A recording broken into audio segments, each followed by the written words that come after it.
On the eve of America's birthday, we welcome you into Spillane Field. Jordan Palacio here alongside Sam Wiederhaft, the Bourne Braves taking on the Wareham Gatemen this Wednesday, July 3rd. And Sam, here at Spillane Field, I think this is the most unique field I've ever seen in my life. Yeah, so many interesting features that not really any of the other Cape teams have. You have a gravel infield, you have interesting foul lines in the outfield. So certainly one of the more interesting fields that we've been at, and it creates some pretty cool conditions as well. Yeah, and you mentioned the foul lines on the infield. The fair foul line is actually the infield grass. That is, there's no chalk, no spray paint on the infield except right at where the baseline is. And there's probably more. This is the first field we've seen with bleachers in the outfield as well. And we're talking about these two teams, Sam, the Braves and the Gatemen. Just a couple nights ago, the Braves got a 6-1 win over the Gatemen.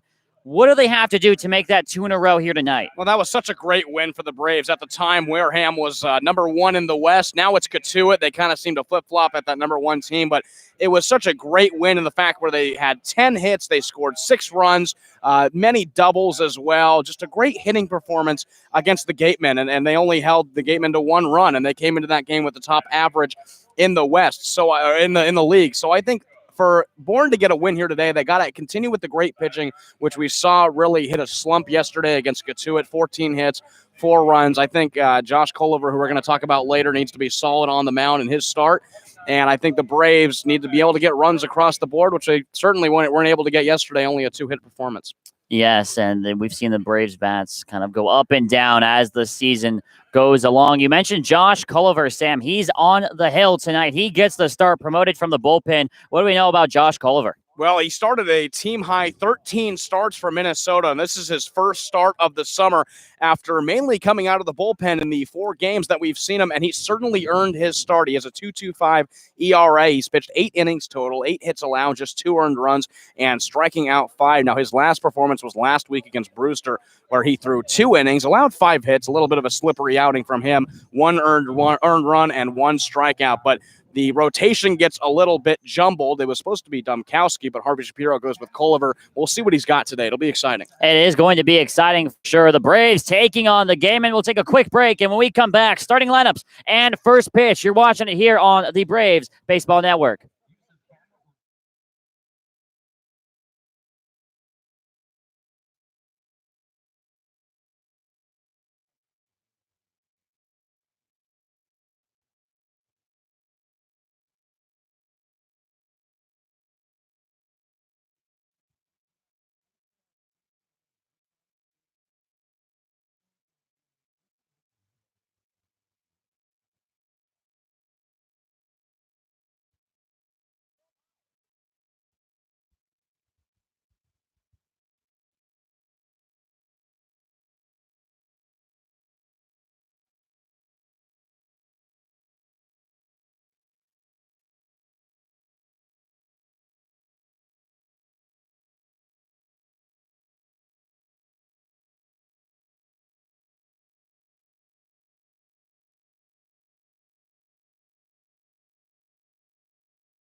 Welcome back to Spillane Field. Let's dive into the starting lineups for the 6-10 Bourne Braves. Judd Fabian leads off in left field, followed by Jimmy Glowacki getting the start at second base today. Xavier Warren in the 3 spot playing third. Jackson Greer, the catcher tonight, cleans things up.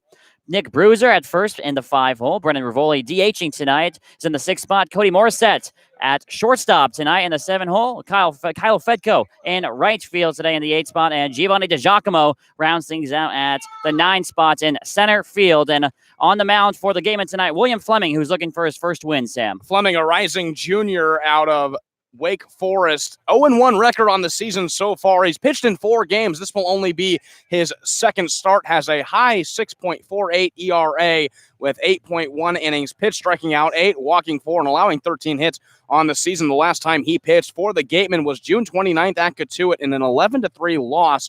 Now he picked up the loss in that decision. 4 earned runs on 4 hits, 2 walks, only 1 strikeout. He faced 13 batters. So he's coming off a rocky start, and we'll see if the Braves can capitalize on that here tonight. That's absolutely right. The Gatemen coming in tonight's game 9-8-1, fresh off a 3-1 loss to YD last night.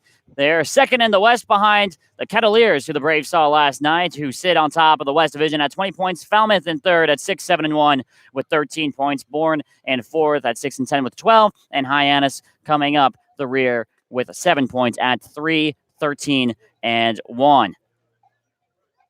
Braves managed by Harvey Shapiro, and the Gatemen by Jerry Weinstein. As we await first pitch, what are you looking for in this Braves lineup? What really stands out to you tonight, Sam? Well, I'm looking for the Braves to get a few more hits than they did last night. 2 hits, and I'm really going to be watching Jackson Greer. He's got 3 doubles in the past 2 games, a few RBIs spread in there as well. We mentioned, again, a new addition for the Braves after playing for YD for 1 game. He played for Harwich for a couple games. He now comes in for the Braves and seems to be one of their everyday catchers. Him and Henry Davis have been rotating, and Greer's going to be exciting to watch. He's been seeing the ball pretty well. And an interesting story to watch is going to be how this infield reacts. We saw in batting practice, and when the team, or at least the Braves at least, took infield and outfield, the ball kind of unpredictably bouncing on that gravel in the infield, Sam. Yeah, it's tough. And for the Braves, who have had a couple fielding errors in the past few games, it'll be interesting to see how they field those hard-hit ground balls. It just skips off this gravel. It bounces so fast, so there's going to be a lot of weird hops.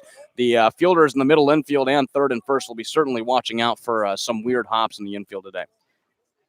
So it's Fleming on the mound. Dallas Beaver is catching behind the plates for the Gatemen. Jacob Teeter at first. Darren Baker at second. Chad Stevens at short. Matt McClain over at third as Fabian steps in and swings at his first pitch. He misses it. We're underway here at Spillane Field at 6:45 p.m. Fabian last played in the game against Wareham where he went 3 for 5. A big day for him, including a double and a run scored. Here's the 0-1 to Fabian. Swung on and missed. Falls behind 0-2. The outfield for the Gatemen is starting in left is Mike Antico, and center Matthew Ruddick, and in right Tora Otsuka. Fabian quickly in the hole here, 0-2. Here's the pitch from Fleming.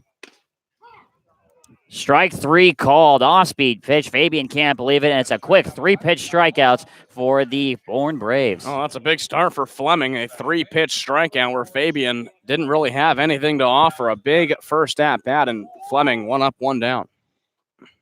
Good morning, good afternoon, and good night. Jimmy Glowacki steps in, hitting .255 on the season for the Braves.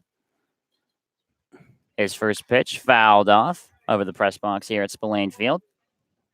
Glowacki yesterday against Cotuit, 0 for 4 with a strikeout.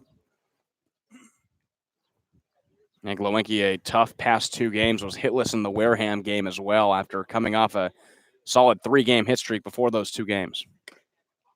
0-1 misses upstairs. Count evens up at a ball and a strike. And mentioned it was a rough couple games for Glowacki. Rough game last night against Cotuit for the entire Braves team, only getting those 2 hits. 1-1 pitch, swung on and missed. Big cut there from Glowacki, and he falls behind 1-2.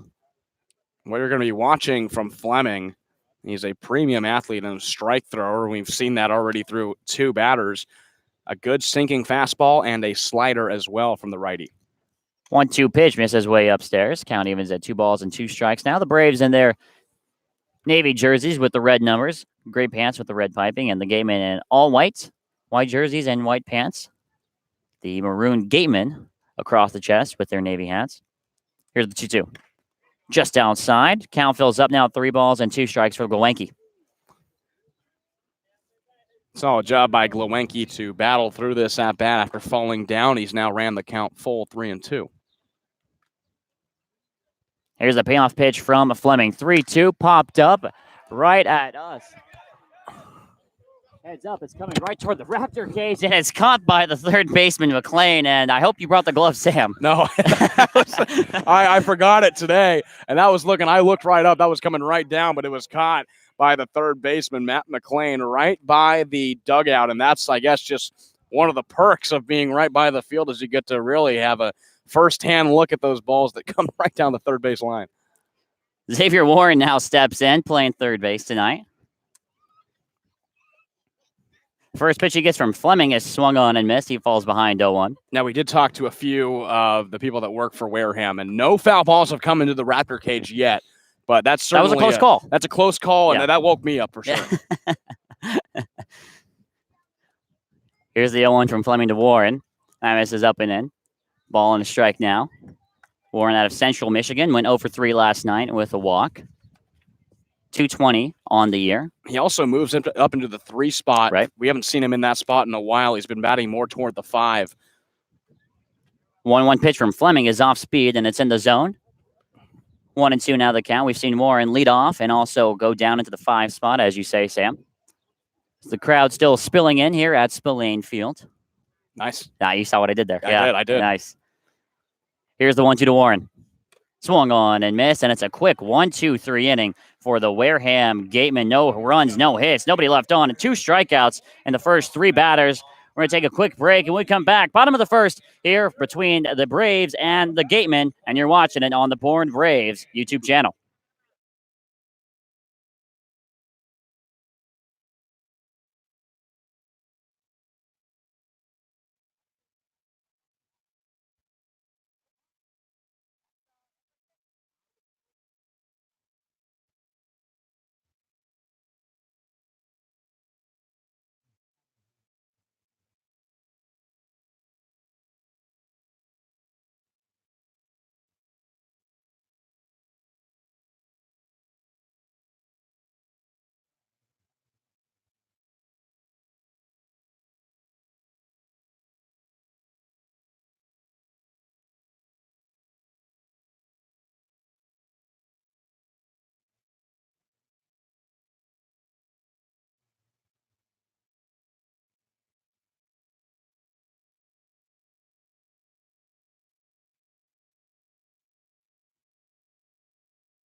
Western Division matchup tonight between the Braves and the Gatemen. Let's go through the starting 9 for the Wareham Gatemen. Matthew Ruddick leads off in center field. Darren Baker follows him in second in the 2 spot. Jacob Teeter, the the first baseman in the 3 spot, I should say. Dallas Beaver cleans things up, catching tonight. Matt McLean at third base, and it's Cam Gonagrena DHing tonight. We saw him catch last time out. Chad Stevens at short, Mike Antico in left, and Tora Otsuka rounds out the lineup for the Gatemen, and they face Josh Culver tonight, Sam. Culver, like we mentioned in the open, typically comes out of the bullpen, but Harvey Shapiro gives him the ball to start tonight. Now, he's pretty used to starting. Had a team-high 13 starts for Minnesota, where he went 3-4, a 4.64 ERA, pitching 64 innings even, striking out 51 and walking 28. So he gets the start here tonight after coming out of the bullpen in the 4 previous games that he's pitched in. Matt Ruddick steps in, and he looks at his first pitch. That misses outside for ball 1. Ruddick on the season for the Gatemen, batting .205 in his 14 games played. Here's 1-0. That's in the zone. Count evens up at a ball and a strike. These are two. Yeah, go ahead, Sam. Yeah, these are two players that faced off in the Northwoods League last year, with Ruddick playing for the Wilmar Stingers and Culliver playing for the Waterloo Bucks. 1-1 from Culliver. Fly ball into right field. Back on it is Fedko. He's still going back to the wall, to the fence, and it's over the fence. A leadoff home run for Matthew Ruddick, and just like that, the Braves fall behind 1-0 to the Gatemen.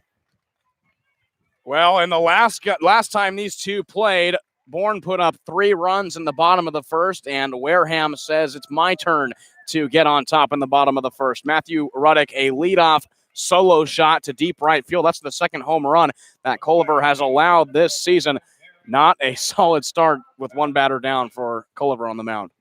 First home run of the season for Matthew Ruddick, and Culliver now being forced to pitch here, already 1 run behind, as Darren Baker steps in and looks at a first pitch that misses upstairs. Baker batting .318 on the year.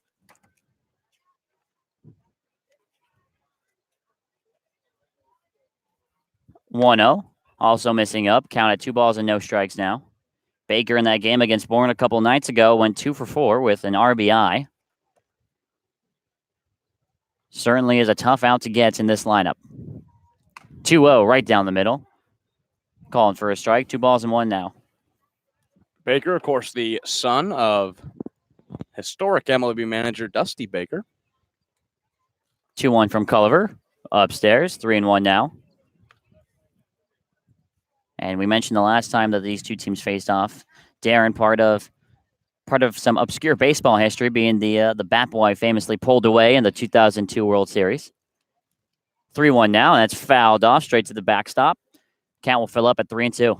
Yeah, with Darren Baker playing at Cal, the player that pulled him off was JT Snow, was playing for the San Francisco Giants. JT Snow, actually a commentator for the Pac-12 Network, met up with Darren Baker and had a nice little interview just this past year. Payoff pitch from Culliver, and it's outside, and Gatemen have another base runner here, so nobody out in this bottom of the first inning, and they lead at 1-0. Rocky start for Josh Culliver on the mound. This is certainly not what he envisioned when he got the start from Harvey Shapiro tonight. A home run, and Darren Baker gets on with a walk. Culliver has to get an out fast here in this inning. And not going to be an easy out to get here against Jake Teeter here. 330 to right field and 412 to left center. 315 to left field. The dimensions here at Spillane Field. That home run going over the head of Kyler Fedko over in right. First pitch of Teeter misses upstairs, and Jackson Greer is going to call time and have a go chat with his pitcher. Smart move by Greer to just go and calm his pitcher down on the mound. You see him talking and trying to encourage him to get the confidence back up. Teeter is certainly going to be a tough out. Has one of the top averages in the league, second best average on the team, right behind Sems, who is also ranking in the league as well. So he's going to be a tough out. Just going to calm down Culliver on the mound, try and get an out and possibly a double play to get 2 down with already 1 run across the plate here in the inning. Teeter is second on his team in terms of hits, has 20 hits so far this season. The only person who has more is on first base, Darren Baker. 1-0 pitch is rocketed into right center field, and it's going to get down and bounce off the fence with 1 hop. Darren Baker is going to be sent around third. Glowacki's throw from shallow center field pulls Greer off the base, and Baker slides in home. It's an RBI double from Jacob Teeter, and it's 2-0 Gatemen. Well, Teeter got all over that pitch off the mound visit from Jackson Greer. Took that ball to deep right center field, right in the gap between Fedko and DiGiacomo. And Darren Baker, with incredible speed, gets from first all the way home to score the second run for Wareham in the first. And they have another runner in scoring position with Dallas Beaver, the catcher, coming up. Braves still looking for their first outs. Dallas Beaver on the season hitting .280. Only played in 8 games so far.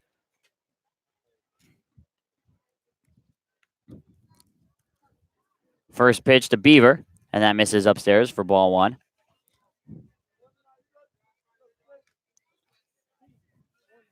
Almost a flip from what we're accustomed to seeing from this Braves pitching staff. Culliver in some trouble here, looking at his first out in this first inning. 2-0 Gatemen. Here's the 1-0.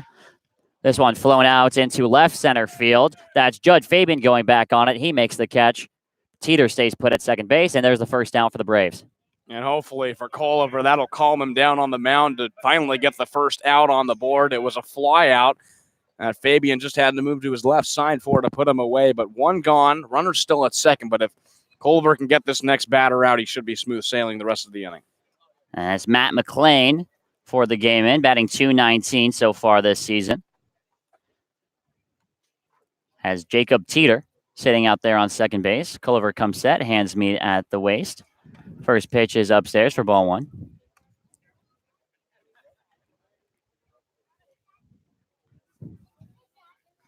McLean was actually the 25th overall pick in the 2018 MLB First Year Player Draft by the Arizona Diamondbacks. He chose to attend UCLA instead. 1-0 to McLean. That's in the zone on the outside half. Count evens at a ball and a strike. McLean went 0 for 4 last night and the loss to YD for the Gatemen. McLean growing up in California, a big Angels fan, big Mike Trout fan as well. That's what I like to hear. Who does that remind me of? Yeah. 1 ball, 1 strike. The count to McLean. Here's the pitch from Culver. It's upstairs. They're going to check to see if did he go, and umpire over at second base in the B position says he held up in time. Always tough to make a call from that angle. You can't really see a whole lot when you're standing quite literally next to second base. Yeah, just not the right view. I believe that McLean held up in time, so good call by the second base umpire. 2-1 count here to McLean. Culver pauses. And now kicks and fires the 2-1. That misses up high. And McLean here in the lead 3-1 with 1 out. 2-0 Gatemen. Culver's been falling behind in counts. This is the second 3-1 count he's had, and the last one was a walk on Darren Baker. Culver looking to get an out here. Here's the 3-1.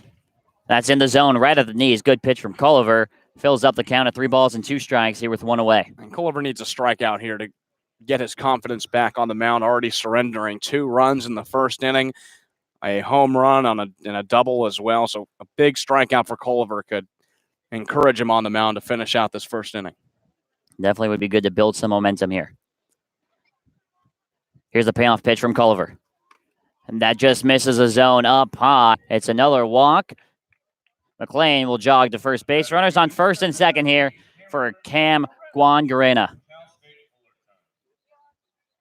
Culver struggling here in this first inning. In the first start he gets on the season for the Braves. He was pretty much locked down coming out of the bullpen. Harrison Rakowski gets the start last night, and if the Braves were going to go on the rotation they've been going with all year, it would have been Nick Domkowski, but Culver getting the start tonight and just struggling.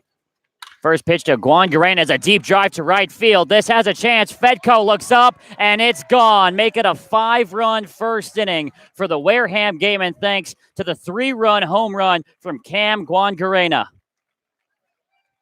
And that's 2 home runs to right field as well. Culver just not enjoying this first inning. It's an early 5-0 lead for the Wareham Gatemen. He's already surrendered 2 home runs. Fedko in right field, took a couple steps back, looked up at the wall, and saw it sail right over his head. Culver and the Braves still have 2 outs to get in this bottom of the first inning, and it's already 5-0. Chad Stevens steps up. He's playing short tonight. First pitch misses outside for ball 1. If my memory serves correctly, this is going to be the most amount of runs the Braves have given up in one single half inning. The 1-0 is rocketed to shortstop. Cody Morissette over there makes a nice play, catching the ball above his head for out number 2. Morissette getting the first start of the season at shortstop for him today. Glowenke typically playing short, but he moves over to second. Morissette gets the start at short, making a solid play. Now, we've seen Cody Morissette play second and third mainly, but first play over at short is a solid line-out out. Something nice to get his confidence going over there at shortstop. Here's the first pitch to Mike Antico, and he looks at it for ball 1. Antico out of St. John's, batting .250 so far this season.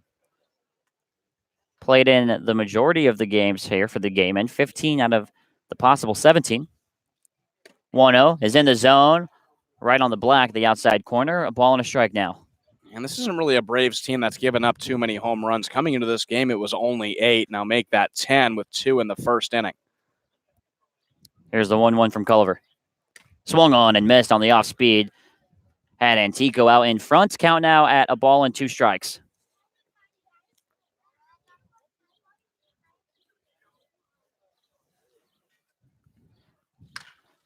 And the 1-2 is flown out into left field. Fabian is going back on it at the line, and he makes the catch. And the Braves finally get out of the bottom of the first inning after surrendering 5 runs off of 3 hits.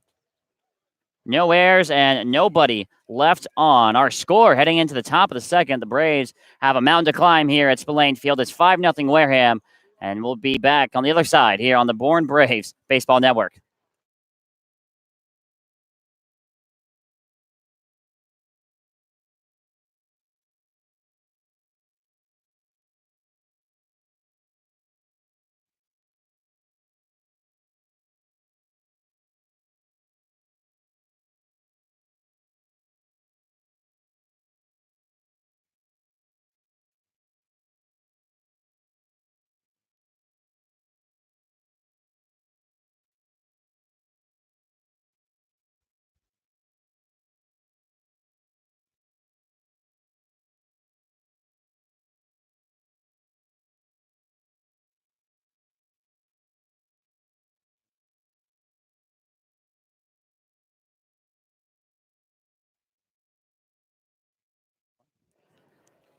Four, 5, 6 spots still up for the Braves in the top of the second inning. And if you're just joining us, you've missed a lot. 5 runs for the Gatemen in this bottom of the first inning.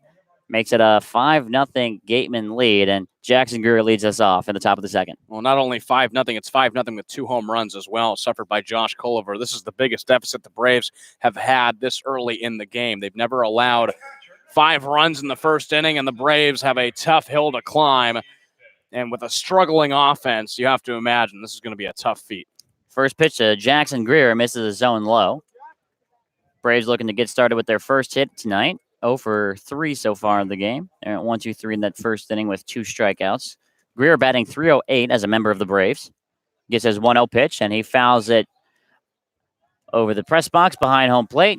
Count now to ball and a strike. And Greer's been seeing the ball well his past 2 games. He's hit 3 doubles, has had 3 RBIs on the season so far, came around and scored the only run of the game last night.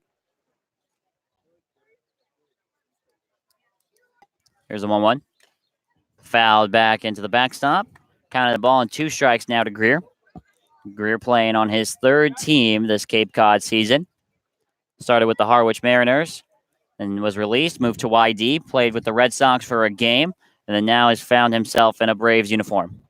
Here's the 1-2 to Greer. Misses the zone low. Count evens at 2 balls and 2 strikes. And Greer's going to be that one bat the Braves are going to try and rely on to be the main power source. They've been looking for some sort of power, and Greer, who's got 3 doubles in the past 2 games, and certainly provide that hitting in the 4th spot here today. Here's the 2-2. Broken bat floater out to shortstop. Chad Stevens has got it, and he makes the catch for out number 1. I'll make that one broken bat. Yeah. Greer not really getting good contact on that pitch, just breaking his bat. Easy little fly out over to short. And making the play for Wareham, Chad Stevens. Pretty easy first out. Nick Bruiser now for the Braves steps in out of Stanford University. 214 so far this season. First pitch. And that's in the zone on the inside half, first strike.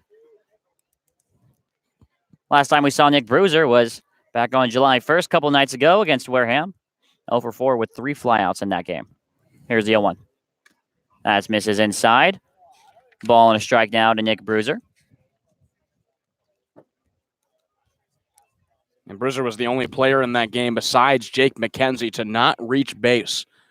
And a big 10-hit performance for the Braves. 1-1 misses downstairs. 2 balls and 1 strike now. And we mentioned it a few times with Bruiser, one of the most highly touted players in the entire country come out of high school. Yeah, he was. He was the 2016 Gatorade Player of the Year, 2016 Max Preps National Player of the Year, actually won the 2016 National High School Home Run Derby at the All-Star Game. 2-1 pitch. This has a chance into deep left center field. Back on it, and it's off the wall, the base of the wall. Bruiser will cruise into second base standing up, and there's the offense the Braves were looking for. They have a double here in the top of the second. That's exactly what Nick Bruiser was looking for as well. His first extra base hit while being a member of the Braves, his 4th hit of the season. That ball almost got out. If it was hit just a little bit more to the left side of the field, a easier part of the ballpark, that ball could have sailed out of here, but Bruiser gets on with a 1-out double. The Braves seem to love the 2-base hit here the past 3 games. Seems that's the only hit they've been able to get the past few games. Bruiser hit that to the deepest part of the park, too. 412 over there in left center. Brendan Rivoli steps in, and he looks at a first pitch ball. Rivoli has an opportunity here to get his first RBI of this Cape Cod Baseball League. He's looking to really pick it up. Has the lowest average on the team, .077. Just 2 hits in his first 26 at-bats with 8 strikeouts.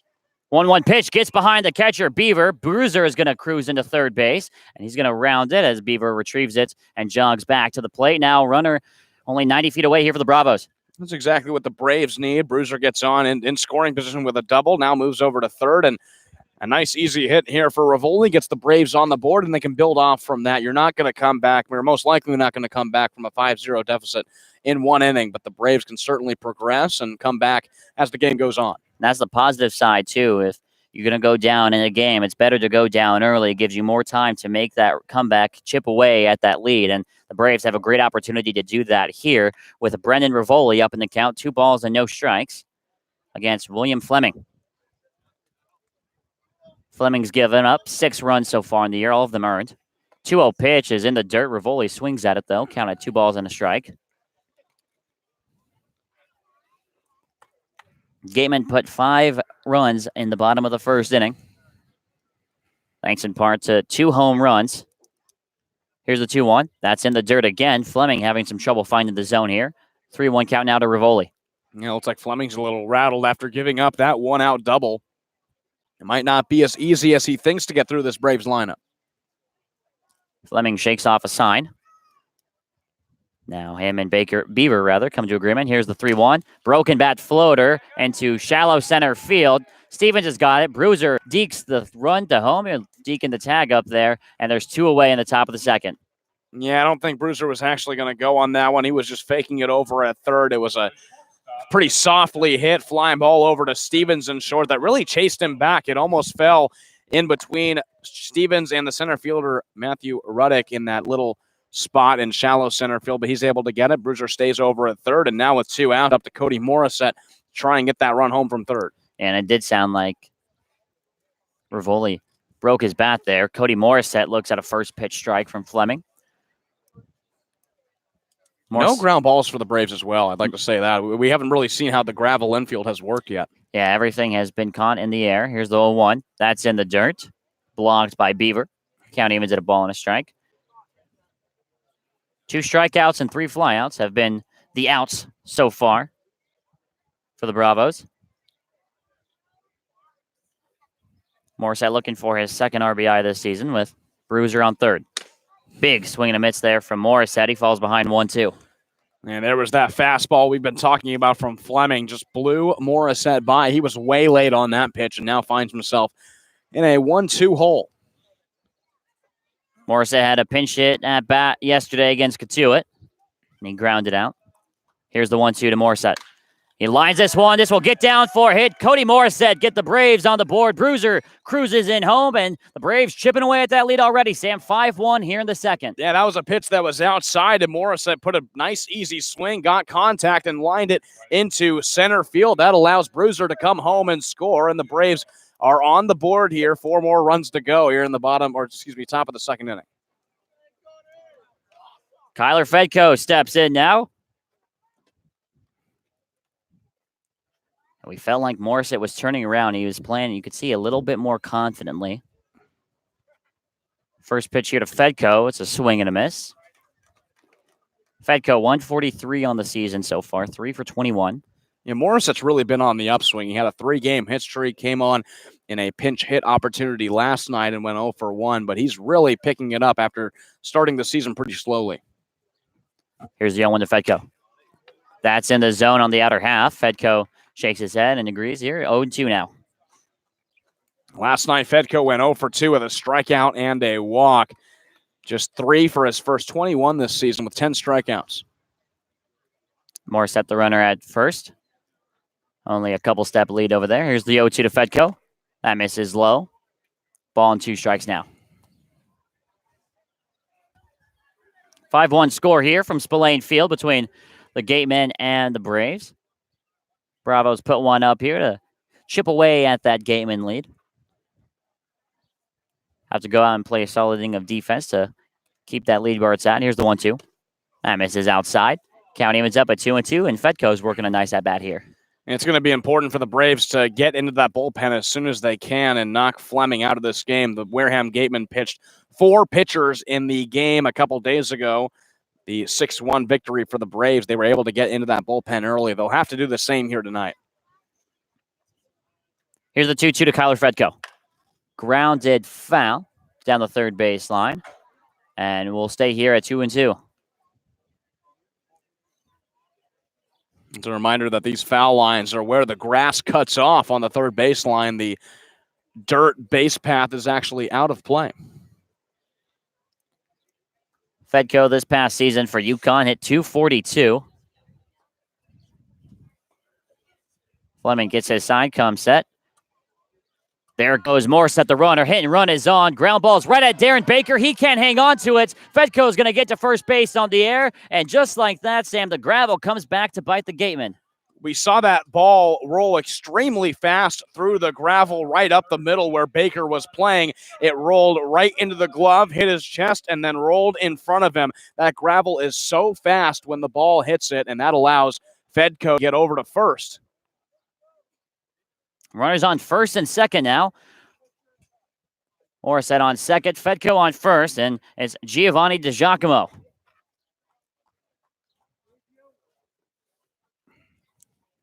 Fleming comes set here in a little bit of trouble. Fires his first pitch, and it's in the zone right at the knees for strike one. Giacomo last played in that game against Wareham. He went 1 for 4. He got a hit in his last at-bat where he struck out 3 times in his first 3 at-bats. Also scored a run as well. Batting .222 so far this season. He's only had 9 at-bats. Here's the 0-1. That's right on the black outside. DiGiacomo didn't really like the call, and he falls behind 0-2 quickly. Giacomo, the rising sophomore from LSU, where he batted .275 with 15 RBIs. 29th round pick by the Pirates. Here's the 0-2 to Giovanni DiGiacomo, and it just misses the zone outside. Count at 1-2 now. And if he can put a ball in the gap here, that could possibly score 2 runs. And just like that, it's 5-3, and it's a game again. Culliver has a little more confidence on the mound with his offense kind of picking up for that rough first inning. The outfield shifting to their right toward left field. Here's the 1-2. That's in the dirt. Beaver had to block it in front, and Morissette is able to take third base. Runners on the corners now for the Bravos. Smart move by Morissette. That ball didn't really get too far out of range for Dallas Beaver, but Morissette jumped on it and now moves just 90 feet away of scoring and being the second run of the inning. Yeah, good read by Morissette to see that ball was going to bounce away from Dallas Beaver behind the dish. Second wild pitch of the inning. Fedko on first, Morissette on third. It's a 2-2 count to DiGiacomo. Throw over to first base. Fedko's back in with a dive.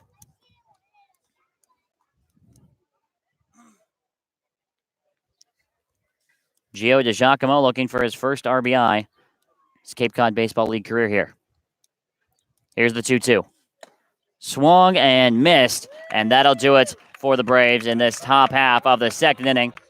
They're able to get on the board. It's 1 run off of 3 hits. There is 1 error and 2 left on base here for the Braves. We head in the bottom of the second now. Our score 5-1 here from Spillane Field, and you're watching it on the Braves Baseball Network.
5-1 score here from Spillane Field. Braves got on the board last inning, looking to chip away at that 5-run Gatemen lead. Now only stands at 4 runs. Tora Otsuka leads things off for the Gatemen this inning. And the scary thing is that he's the 9 batter, and then it's right back up to the top. They're seeing Culver here for a second time after putting a 5 spot on in the first inning. Culver giving up 2 home runs in that bottom half of the first inning. First pitch is swung on and missed. Otsuka gave a big swing, and he was way out in front. Otsuka batting just under 300 at 296, having 8 hits in his first 27 at-bats, 3 runs scored, and 4 RBIs as well. Here's the 0-1 to Otsuka. And that just misses the zone. Good pitch from Culver. Perhaps missed a little outside. Count evens at a ball and a strike. Otsuka out of San Diego. Grew up in California. Here's the 1-1. Swung on and missed again. Otsuka in front of that one as well. 1-2 now the count. The scouting report on Otsuka says he can provide speed and contact at the top of the order, this time batting at the bottom. A little switch up in the Wareham lineup. He knows how to get on base. Here's the 1-2 to Otsuka. This one just fouled off the end of his bat. He stays alive. 1-2. And he's a smaller guy, just standing at 5'9", 180 pounds. You can see where the speed comes from. Definitely brings a lot of speed. His father played in the MLB for the Padres and the Rangers, so baseball in his blood. Culver gets the sign from Jackson Greer. Here's the 1-2. Pitch misses upstairs.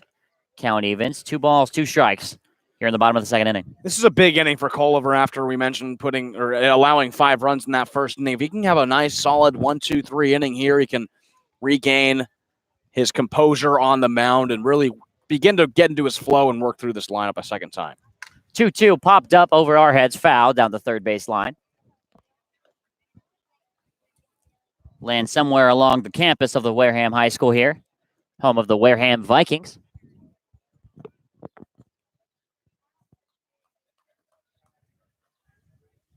Here's the 2-2 to Otsuka. Line drive over the head of Cody Morissette, and it's a leadoff hit for Otsuka. And the Gatemen, as the ball skips past DeGiacomo, Otsuka thought about going to second base, puts on the brakes halfway there, and returns back to first base for a leadoff single. And that's already the 4th hit for Wareham in this game. It's really the same story we saw last night, where Katuitt had 14 hits, scoring only 4 runs, but Wareham already getting on the Braves starter, Josh Culver. Yeah, definitely the Gatemen cashing in on those opportunities. Matthew Ruddick steps in. He homered back in the first inning. First pitch. He lays down the bunt. Culver having to move. Backhands it, and he doesn't have a throw. Matthew Ruddick leads off that at bat with a bunt down the third base line, and it was a perfect one at that too, Sam. They are just getting on base from all possible opportunities they can get. Ruddick lays down a bunt, and the way this field has the dimensions, it's so hard to get a nice bunt down with the foul lines right at the edge of the grass, but he puts it down right on the third base side, chased Culver away. Now, he made a good play not to throw it over to first and risk an overthrow. He just keeps it, but now runners on first and second. It's the same story as the first inning was. Darren Baker now steps in for the game, and he squares to bunt as well. Pitch misses high for ball 1. Otsuka dancing over there on the base paths at second base. 5-1 score. Runners on first and second with nobody out here in the bottom of the second inning. Culver in the stretch. Gets his sign from Greer. Now sets. Takes a peek at second. Now fires the 1-0. Baker squares the bunt again, and that pitch misses upstairs as well. 2-0 now the count.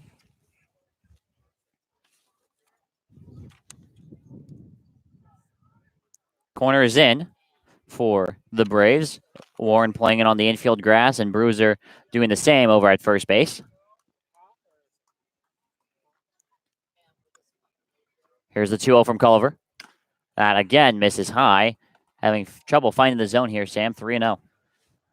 Last night, Katuitt was able to get multiple hits in an inning in all but 3 innings. And the pitching staff, which previously had been the backbone of this Braves team, has struggled the past 2 games. Culliver here, a ground ball away from getting 2 outs, though. Here's the 3-0, and that misses high again for the second time tonight. Darren Baker walks, and they're juiced here in the bottom of the second with no outs. Yeah, this is scary with Jacob Teeter coming on, who's already 1 for 1. He doubled in the first inning. He's already coming up for his second at-bat here in the second. We see pitching coach Ace Adams and Jackson Greer having a meeting with Greer on the mound, who is just really having his struggles early in this game, and Wareham with a beautiful opportunity to add to that 5-1 lead. Ruddick had a single following Otsuka's single. Darren Baker just walks, load him up. Otsuka at third, Ruddick at second, and Baker at first. And it's Jacob Teeter with an RBI double back in the first inning, scoring Darren Baker all the way from first. And Ace Adams and the home plate umpire having a conversation here, along with Harvey Shapiro.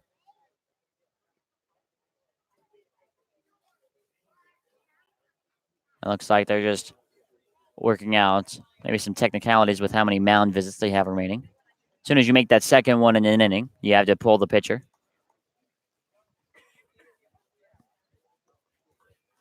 5-1 score, but the Gatemen here look threatening in the bottom of the second inning. Culliver sets, fires the first pitch to Teeter, and it's a much-needed strike. He leads 0-1. And the Braves do have an arm warming up in the bullpen. Culliver, this might be a short outing for him if he can get out of this one.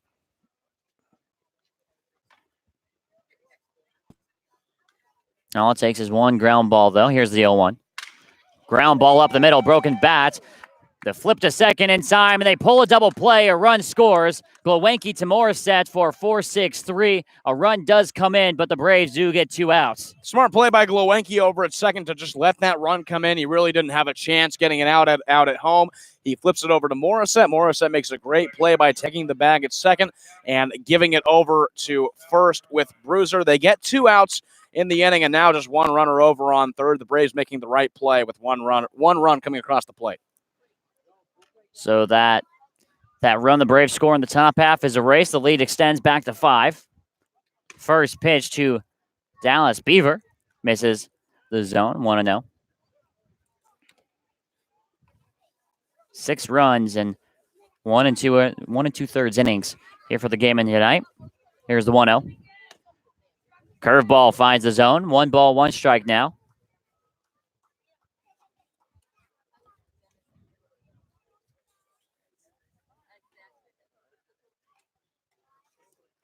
Beaver coming into tonight's game, hitting .280. 1-1 pitch, lines up the middle. It squeezes through right behind second base for a base hit. Ruddick comes in to score, and now it's 7-1 here in the bottom of the second inning. More of the same for the Wareham Gatemen. They show why they are the top hitting team in the Cape League so far. Another hit. That's now 3 hits in the inning and 6 hits on the game so far. And I mean, we're used to seeing Bourne allow 6 hits in one game. This has been the first 2 innings, and Wareham not only 6 hits, but 7 runs as well. Really uncharacteristic things here from this Braves pitching staff. And the first pitch to Matt McLean misses outside. McLean walked his first time, and he later came around to score thanks to the Guangarena 3-run home run. Beaver, the runner, over at first base. As Culliver misses high with his 1-0 pitch. 2-0 now the count.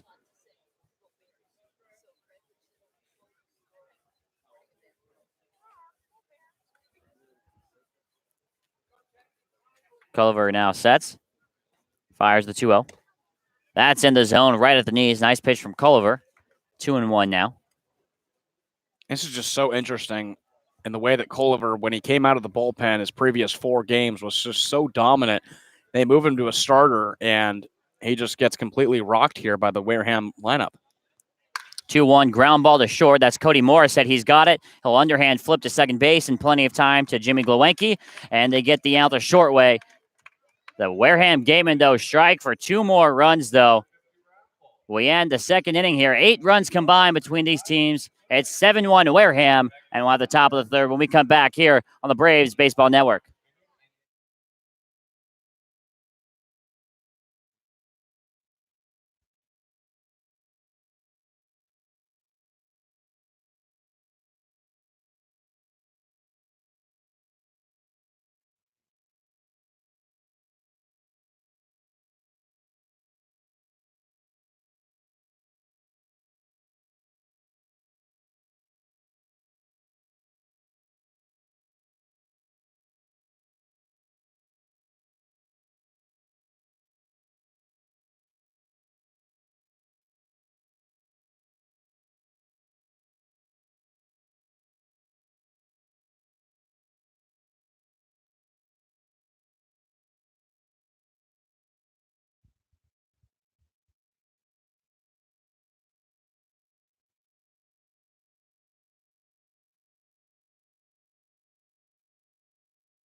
Top of the order due up here in the top of the third inning. It's Judd Fabian as the players on the field waits for the softball toss people to get off the field. Firing some, what would you say, almost stress ball material? I think Baseballs? so, yeah, something like that. Firing them up into the seats. Problem is, first one missed the seats altogether, too short, and then one of them, I'm pretty sure, is on the roof of the high school here. 1-0 to Judge Fabian's in the zone. A ball and a strike now. Fabian struck out looking on 3 pitches, his first time up. I think the Wareham lineup gets their power from those little guns. You got it? Yeah, I got it. I was trying to move on. Here's the 1-1. Misses the zone up high. 2-1 now. Fabian went into yesterday's game at Katuitt swinging a hot bat. Here's the 2-1. And he continues it here. This floats into center field for a leadoff single. Braves have to chip away, but they're getting started here in the top of the third. Fabian's great at getting leadoff hits. We saw him get many against Hyannis. He now gets another leadoff hit there. That's why he's the leadoff batter of this lineup. I love him in that position. And he gets a nice leadoff single, which is exactly what the Braves need. They're down by 6. That last inning was solid. You had 3 hits, scoring 1 run as well. So you get Fabian on a few more, and you're back into this game. First pitch to Jimmy Glowenke is in the zone for strike 1. Glowenke popped up in foul territory to the third baseman, Matt McClain, last time. Right next to us as well, Sam. Fleming comes set here. Fires the 0-1. Swung on and missed. Glowenke really went after that pitch. Didn't get it, though. 0-2 now the count. Josh Culliver's night is also done for the Braves. Saw him jogging over to the bullpen. So Braves will have a new arm as Culliver does not get the start that he wanted to tonight, allowing 7 runs. Here's the 0-2 to Jimmy Glowenke. That just misses the zone. Close pitch there for Glowenke to look at. He does, though, wisely. 1-2 now the count. Braves down by 6 runs here. Being forced to chip away. A lot of time left in the game, though. Here's the 1-2. That's in the dirt. There goes the runner, Fabian. Fabian is thrown out at second base. Perhaps Fabian thought the ball bounced away from Beaver more than it did, but Beaver caught it cleanly in the glove and made the throw onto second base for the first out. I think you're exactly right, Jordan. I think he thought that pitch that bounced in the dirt bounced a little farther away from Beaver, and he takes off. It ended up being right in front of Beaver. He just had to pick it up and throw it over to second, and Fabian thrown out after getting a nice leadoff single. Here's the 2-2 to Glowenke. That misses outside. Count fills up at 3 balls and 2 strikes now, and clears the bases for the Braves. Erases that leadoff single for Fabian. Here's the 3-2 pitch to Glowenke. He fouls it off right at his own feet. And we'll do things once again at 3-2. You also have to imagine with Fabian sliding headfirst into second base, the gravel. Now, we felt it in the beginning of the game. That stuff is hard. It's rocky. Fabian sliding over to second. That's got to hurt. That doesn't feel good, sliding on gravel. Fleming steps off. It's also, I got to imagine, probably pretty hard to get out of the jersey as well. Yeah. I'd imagine. Yeah. Here's a 3-2 to Glowenke. He fouls it off back over the press box toward the food trucks over here at Spillane Field. Yeah, Braves trainer Megan Wan actually said she had to bring a few extra Band-Aids for today's game because of the scrapes that the players could possibly getting on the gravel. Here's the 3-2 to Glowenke again. Ground ball to right side. That's Darren Baker. He's got it. Sidearm throw to first base. Beats Glowenke by a step for out number 2. And Glowenke just continues to struggle. He's been 0 for the past 2.5 games now with 2 at-bats already down in this one. And that'll bring up Xavier Warren. Warren striking out. He has a team-high 13 strikeouts on the season. Has to get that number down. Warren batting from the left side against the right-handed William Fleming. First pitch is in the zone right at the knees for strike 1.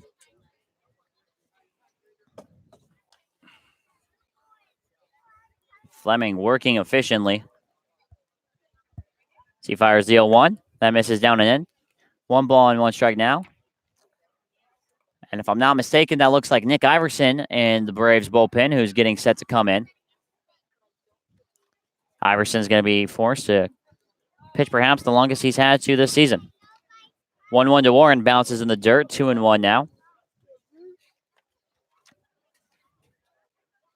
Warren in his last game against Katuitt got solid contact, just couldn't find an empty gap. Had a fly out, a couple ground outs as well, and a walk. Here's a 2-1 to Warren. Oh, gets the strike call. And that looked high from here. That looked to across the plate at around the numbers there. Got the call. 2-2 now. Warren just has to focus up, get back and defend here, 2-2. Credit the frame job from Beaver. Here's the 2-2. That misses. That misses high. Looked to be around the same exact pitch. This one called the ball, though. Count fills up at 3-2.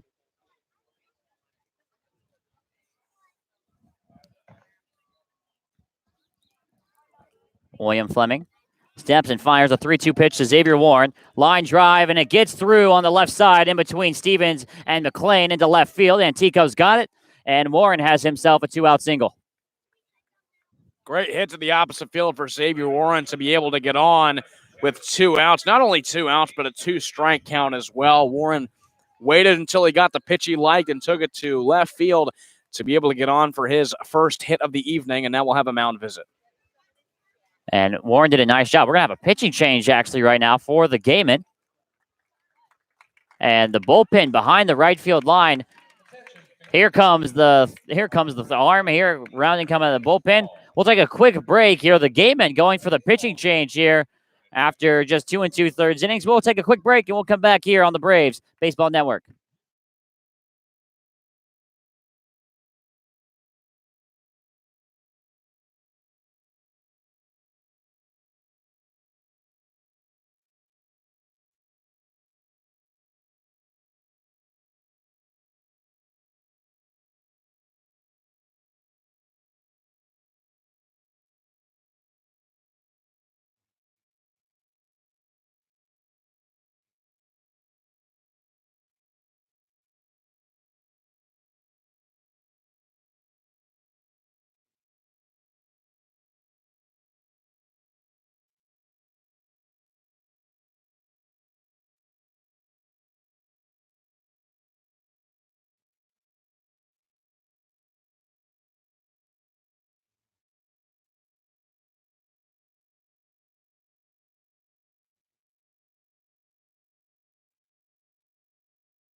William Fleming's night has come to an end. He goes 2 2/3 innings, gives up 5 hits, 1 earned run, and has 3 strikeouts.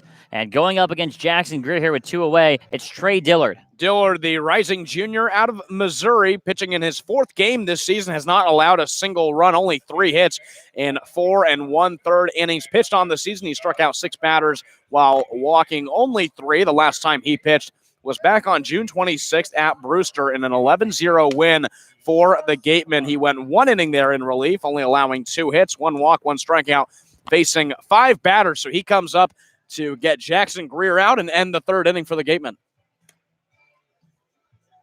And you mentioned he goes up against Jackson Greer. Has a 6-run lead in the bag here. Xavier Warren's on first base. If he ends up coming around to score, he is going to be Fleming's responsibility.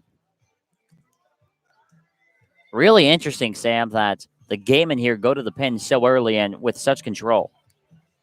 Yeah, and I wonder if they're worried about Jackson Greer coming up to the plate. We know his numbers, and how successful he's been in the Cape League so far, but you have to think with a 7-1 lead, they wouldn't really be worried about it. Just let Fleming finish the inning, but they go with Dillard in relief. Greer steps in, and we're ready to get back into action here. Top of the 3rd inning, 2 away, 7-1 Gatemen lead. First pitch to Greer, he flies into right field. Otsuka's going back under it. He seems under, and he's got it for out number 3. So Greer flies out on the first pitch. End of the 3rd inning, no runs off of 2 hits, no errors, and 1 left on base for the Braves. Way to the bottom of the 3rd, the Gatemen lead it by 6 runs. We'll come back here on the Braves Baseball Network.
Bottom of the third inning, the Gatemen over the Braves, 7-1, and Josh Culver's night comes to an end. He throws 2 innings, gives up 6 hits, 7 runs, all of which earned 3 walks, and does not strike out any. And now it's Nick Iverson on the mound here for the Braves. Iverson's got a tough task coming on, the earliest he's ever come on in a game here, starting the third inning. The righty out of Gonzaga.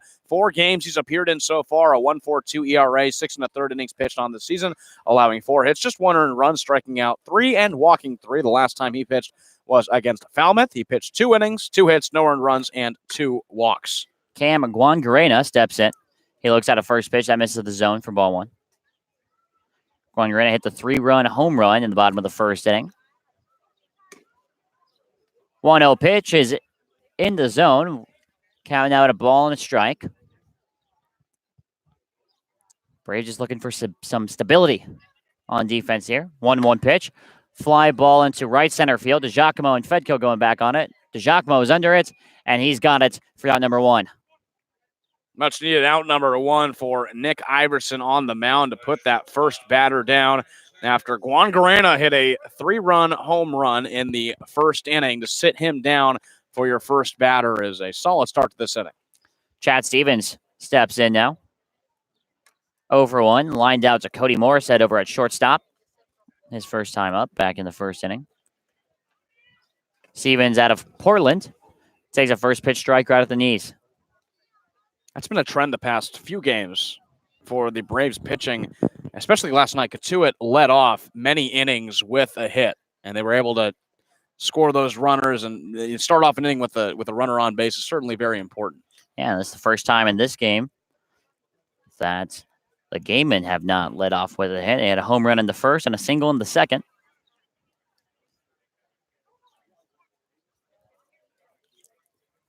Stevens gets his first pitch.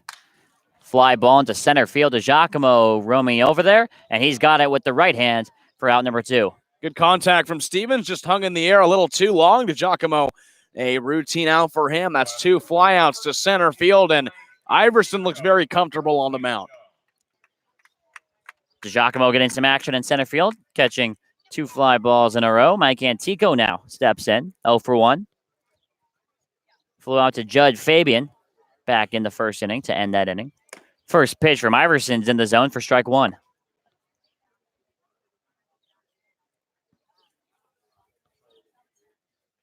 Iverson now fires the 0-1. That misses downstairs. Ball and a strike now. Antico putting up solid numbers for St. John's, a high 386 average, 29 RBIs in the Big East and 51 games played. 1-1 pitch is flown out into right field. Kyler Fedko is under it, and he's gone it for out number 3. It's a much-needed 1-2-3 inning for the Bourne Braves. No runs, no hits, nobody left on. Braves still trail by 6 as we move to the second third of this game. Braves look to chip away at that lead, and you're watching it here on the Braves YouTube channel.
Welcome back to Spillane Field. The Gatemen with a 7-1 lead over the Bravos. And Sam Wiederhalf, please take us around the trip around the Cape. Yeah, we already have one game final with this game. There's such a late start time at 6:45. The Brewster Whitecaps have beaten the Harwich Mariners 7-5.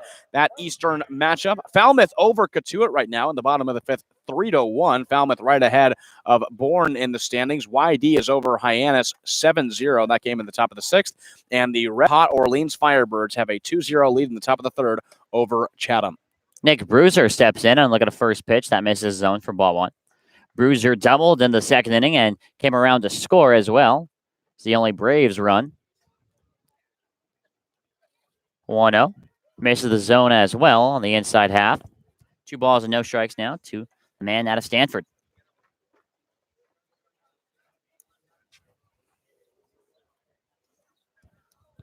Braves needing runs here in bunches. Have to start somewhere. Trailing by 6 runs. 2-0 pitch is in the zone. It's a high strike zone. 2-1 now. The Braves and Hyannis both tied for the worst records in the past 10 games at 3-7. 2-1 misses the zone. Bruiser now way ahead. 3 balls and 1 strike. Feels like every single game in this season matters. The season only being 44 games long. 3-1 count. Fouled straight back into the backstop. Count fills up at 3-2. Braves off tomorrow. Get to celebrate July 4th, participating in the Bourne and Sandwich Town parades. Hope to see a few familiar faces out tomorrow morning. Here's the 3-2.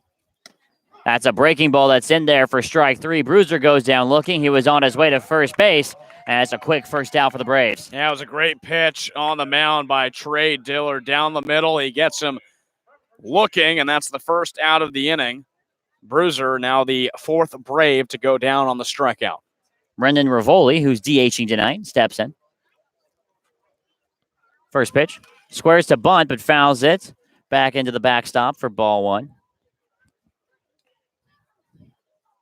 I think the Gatemen might be one of the most unique names Kettleers. in the Cape League. Kettleers as well. Well, I still haven't figured out what a Kettleer is. I learned what a Gateman is today. It's because Wareham is the gateway to the Cape, the last town you reach before entering the Cape Cod. 0-1 from Rivoli is swung on and missed. Why don't you go ahead and Google? You get a little Google action on Kettleer. Yeah, sure. Figure that one out Why not? right now. I'll have that in about 15 seconds. Yeah. 0-2 count here to Brendan Rivoli. Here's the pitch from Dillard, and he fouls this one off down the left field line, and it'll go fouling out of play. Almost out of play here. The field actually extends beyond the bleachers here, and it goes up a little bit of a hill. The outfield actually normally a football field here at Wareham High School. right where the goalposts are, out there in left field. I wonder if anyone's ever run into the goalpost. Certainly not out of the realm of possibility. So it's a brass kettle. 0-2 to Rivoli. Fouls this one off out of play over the high school here. Go on, Sam. It's a brass kettle. Apparently the term originated about 300 years ago. It's an Indian term. They settled on the land, and I think it's a piece of machinery they were making. Interesting. Yeah. Here's the 0-2 to Rivoli.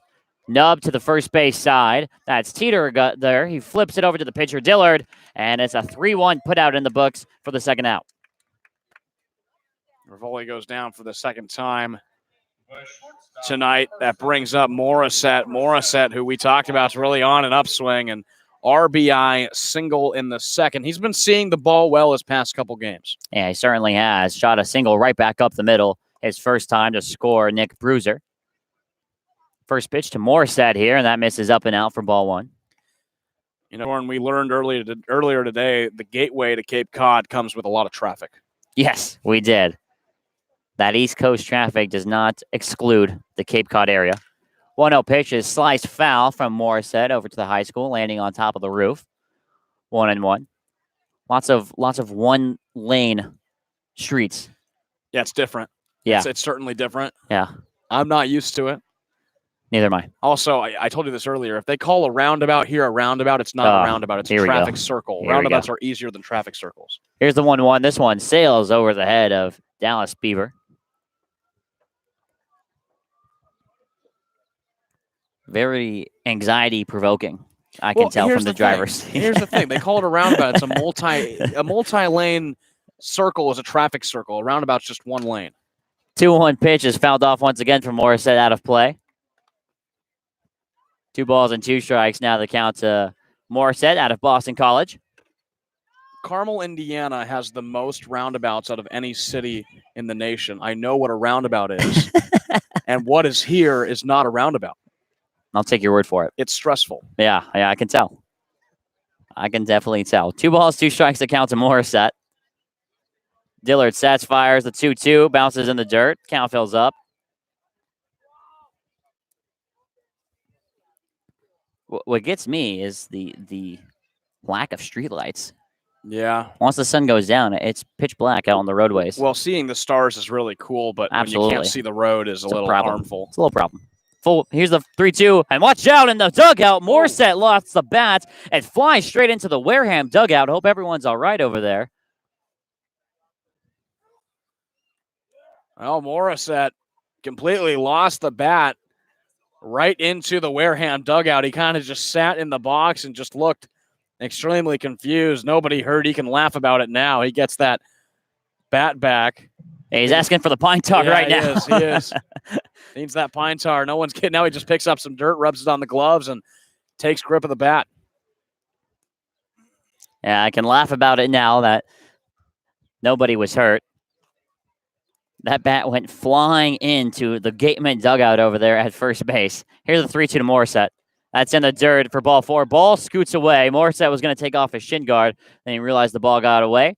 He'll stay at first base, though. It's a 2-out base runner for the Braves. Yeah, Morissette in a little bit of a hurry. If that ball got enough away from catcher Dallas Beaver, he could have thought about possibly going to, but Beaver gets right to it. Morissette gets over to first, and he's on with a nice little 2-out walk. I really like the way that Morissette's been playing so far, and he's earned himself more playing time. Yeah, he absolutely has. He looks like he's got a lot more confidence up there at the plate.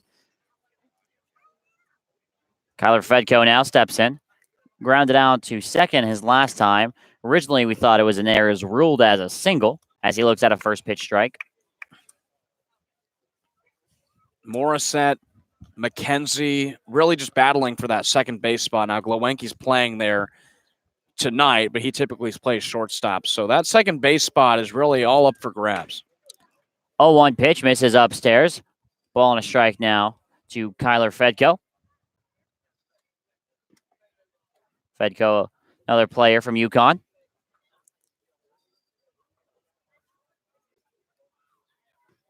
Dillard sets, hands meets, up near the chin.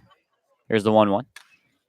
popped up on the infield. Darren Baker's under it. He's calling for it, and he's got it for out number 3. So the Braves get a base runner, but that's about it. It's no runs, no hits, 1 left on for the Bravos. Head to the bottom of the 3rd now, 7-1 score. Gatemen on top. And we'll be back here on the Braves Baseball Network.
Nine 1-2 spot still up for the Gatemen here in the bottom of the 4th inning. Otsuka steps in. Singled his first time, later came around to score. Nick Iverson still on the mound for the Bravos after working a 1-2-3 inning in the 3rd. First pitch to Otsuka. Ground ball, first base side. Bruiser's got it, battles the gravel. Flips to Iverson, who runs over and covers first base, and it's a quick out, number 1. Iverson's been doing solid on the mound so far. He's faced 4 batters, retired all 4 of them after Culliver came in, pitched 2 innings in his start, and like the scoreboard says, gave up 7 runs, 2 home runs in the first 2 innings. Iverson's come in. He's really calmed things down. Matthew Ruddick now steps in. 2 for 2 in tonight's game with a home run and a single. First pitch to Ruddick is up and out for ball 1. Ruddick not particularly tall.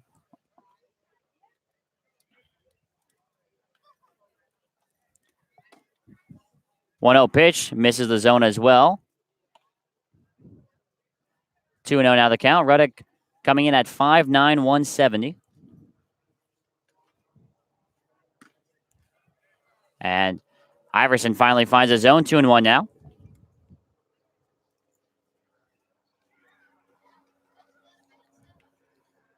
Iverson moving quickly here. Fires the 2-1. Fouled. Down the 3rd baseline. Heads up. 2 balls and 2 strikes. Seen a lot of foul balls in the early goings and a flying bat as well, Sam. Yeah, there's been a lot seen in this game. A few fly balls. One almost came right up here in the Raptor cage. A flying bat off of the hands of Cody Morissette in the last inning. And 7 runs for the Gatemen as well. 2 balls, 2 strike. Pitch misses upstairs. Count fills up at 3-2. That's why whenever you go to the park, you have the opportunity to really see something you've never seen before. Payoff pitch to Ruddick. He flies it into left center field. Fabian's after it, and he makes an incredible catch.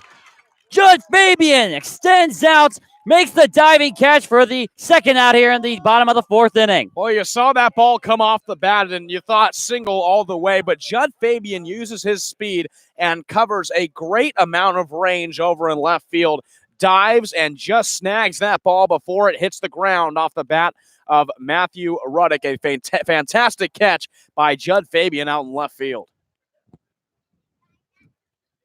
Unbelievable catch from Fabian in left to get the 2nd out. Darren Baker steps in, looks at a first pitch ball, and he's been doing a lot of that tonight, watching the zone. Has 2 walks. 1-0 pitch, fouled straight back into the screen, 1-1. Baker's only seen 9 pitches up there tonight coming into this at-bat. Make it 11 now. That's been true for a lot of the Wareham batters. They've been just swinging at first pitches, getting on early in the counts. 1-1 to Baker. That's in the zone for strike 2. 1-2 now the count. For the Braves, the most runs they have allowed on the season was June 16th, 9-0 loss against Orleans in a doubleheader. They allowed 8 runs to Chatham the very next Sunday in an 8-2 loss. 1-2's in the dirt.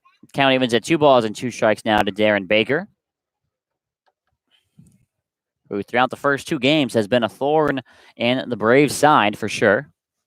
Here's the 2-2. They fouls this one off over our heads.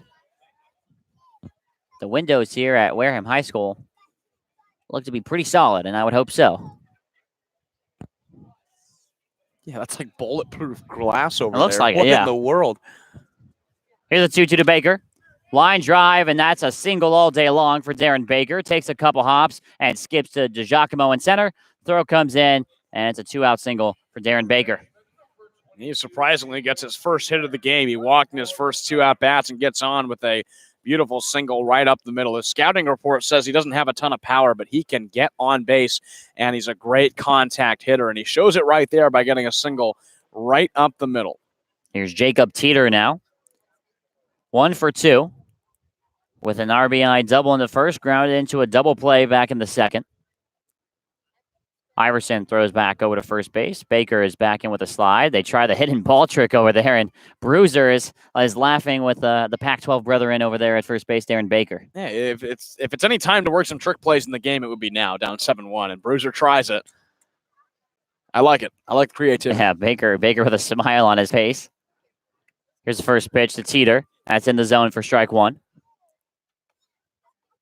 You know, you talk about the story of Darren Baker in 2002 World Series as the bat boy runs out to get the bat. Right. JT Snow's coming home, picks him up.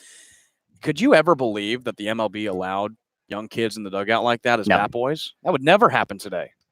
No, they stopped that right after. Well, for good reason as well.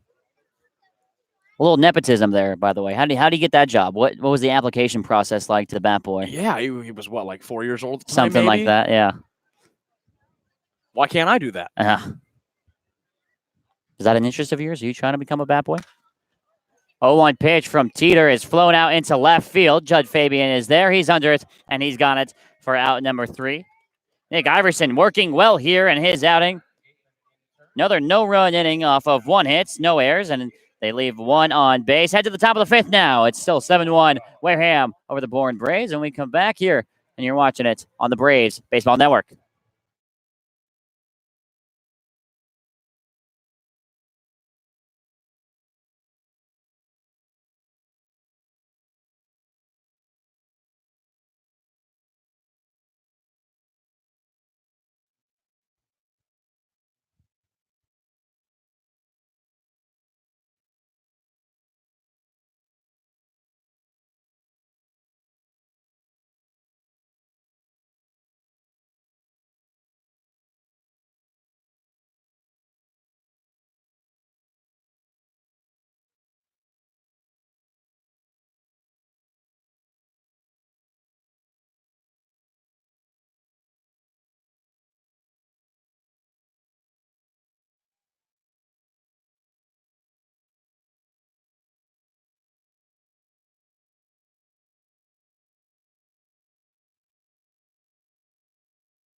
Nine-1-2 spots due up here for the Bravos in the top of the 5th inning.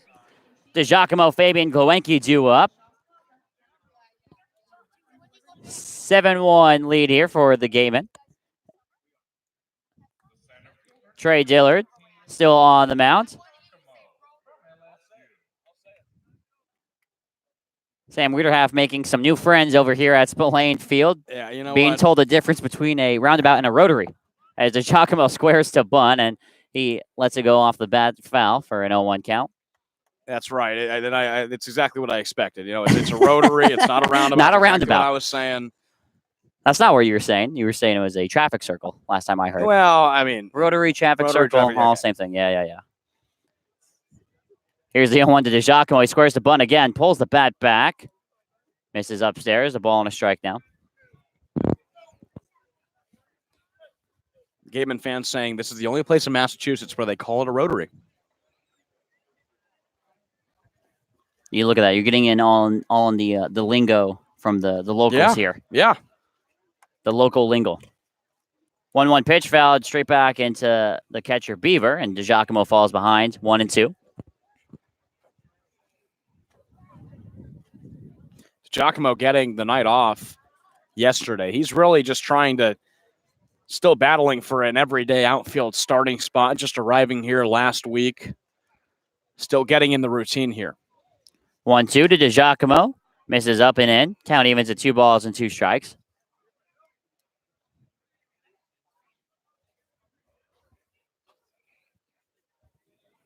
That is funny. It's a very communal feeling here on the Cape Cod with this baseball league. 2-2 grounded up to third base. That's McLean. He's got it. Throws on the first base and beats DiGiacomo by a step for out number 1. Giacomo, hard hit ground ball that stayed in the air a little bit, bounced right before McLean at third. He picked it up, no problem, and threw over to first. Really the only error we've seen was Darren Baker over at second that skipped right into his chest. But other than that, it's been kind of shocking. The fielders have been able to deal with this gravel infield pretty well. Haven't seen too many bad hops.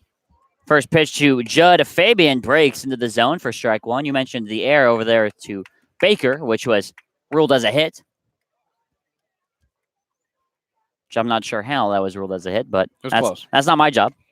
0-1 pitch, misses a zone. Count evens at a ball and a strike. I think we've seen worse hops in the infield at Doran Park than we have here with the gravel infield. Yeah, Cade Beloso had one a couple games ago. That ball quite literally hopped over his head. 1-1 pitch to Fabian. That's in the dirt. He swings at it, though. Falls behind 1-2. Fabian right after making that spectacular catch out in left field. Has a chance to make something happen here with the bat. Here's the 1-2. Bounces a couple feet before the plate. 2 balls and 2 strikes now to Judd Fabian out of the University of Florida.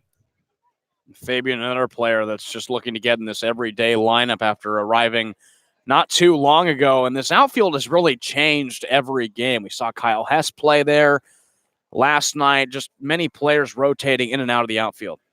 Here's a 2-2 to Fabian. Line drive on the left side, and it's a better catch there from Chad Stevens. Unbelievable. Both teams flashing the leather here tonight. Chad Stevens leaping into the air, makes the catch for out number 2. Well, Judd Fabian was the player that made the diving catch over in left field a few innings ago. A fantastic play, and over at short, Chad Stevens says, "Let me do you one better," and makes a diving catch on a solid hit line out by Judd Fabian. A fantastic play. Jimmy Glowacki steps in now. So Fabian robs a hit and has a hit robbed from him.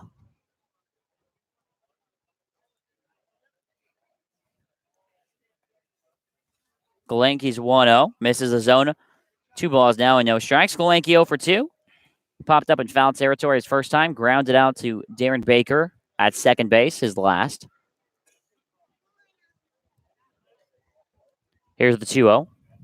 Fouled straight back into the screen. Right in front of one of the interns here with the Braves, Quinn Stebbins, working the radar gun tonight. Sitting on a bucket over there. Yeah, not a lot of room in between the press box and the I hope he's not claustrophobic, yeah. Yeah. I would be. 2-1 to Glowacki. Popped up on the right side. Otsuka in pursuit of the ball. Falls out of play, and Otsuka meets the fence. Count evens at 2 balls and 2 strikes now.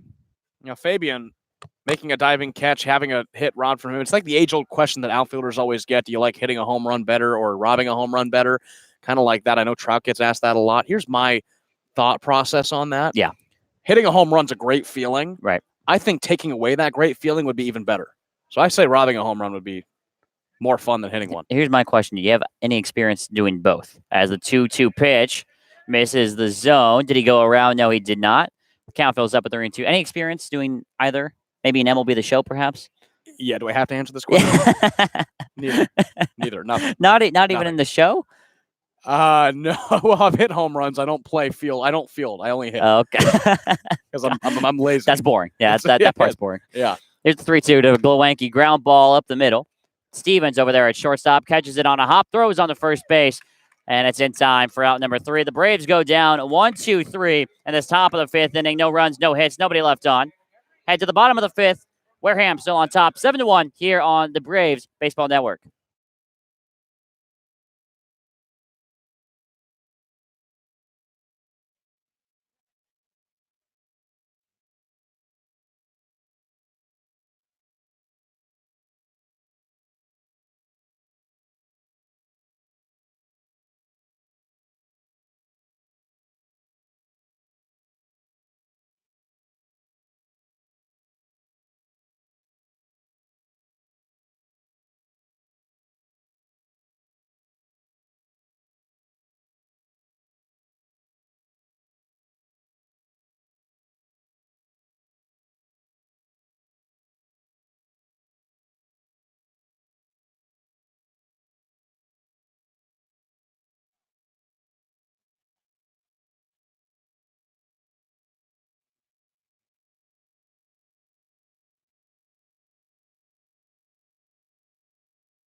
Bottom of the 5th inning here. Wareham up 7-1 over the Bourne Braves. And Sam, let's get a little update from around the league.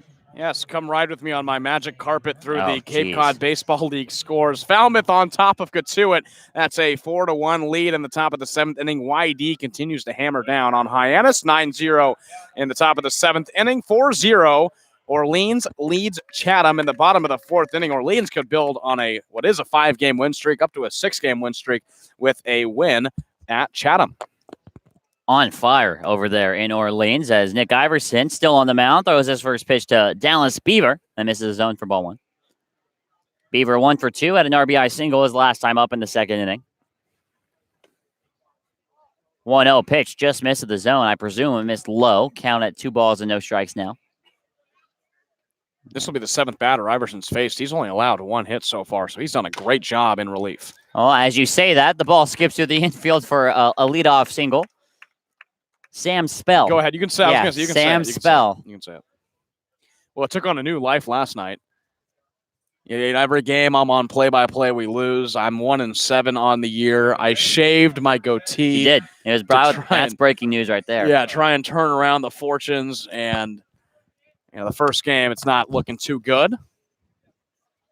And yeah, right there, Sam Spell in effect. Yeah, it's almost uncanny to be honest with you. Matt McLean steps in.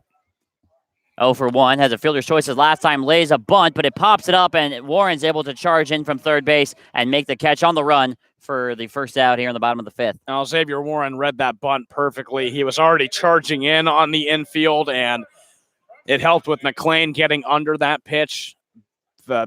Pops the bunt attempt up, and Xavier Warren was right there to charge in and make the play for the first out.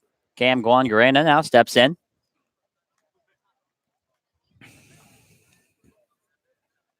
1 for 2. First pitch show misses up and out for ball 1. Guangarena hit the 3-run home run in the first inning, which really put the separation in between these two teams. As it stands right now, that's the game-winning hit. He flew out his last time to DiGiacomo out there in center field. Iverson sets. Here's the 1-0. That pitch in the zone. On the inside half, count evens at a ball and a strike now. That Chatham and Orleans game, it's a game between the top 2 teams in the league, top 2 teams in the East Division, and both with winning streaks. We mentioned Orleans with 5 and Chatham with a 3-game winning streak of their own. Here's the 1-1 to Guangarena, and that's in the zone on the outside half this time. 1-2 count now. And interesting that Falmouth over Katuitt right now. Falmouth in 3rd place, and Katuitt, the new leaders in the West. Yeah, after last night getting the win against the Braves, took over the lead on the Gatemen. Here's the 1-2 pitch. Fouled straight back into the backstop. Count will stay put.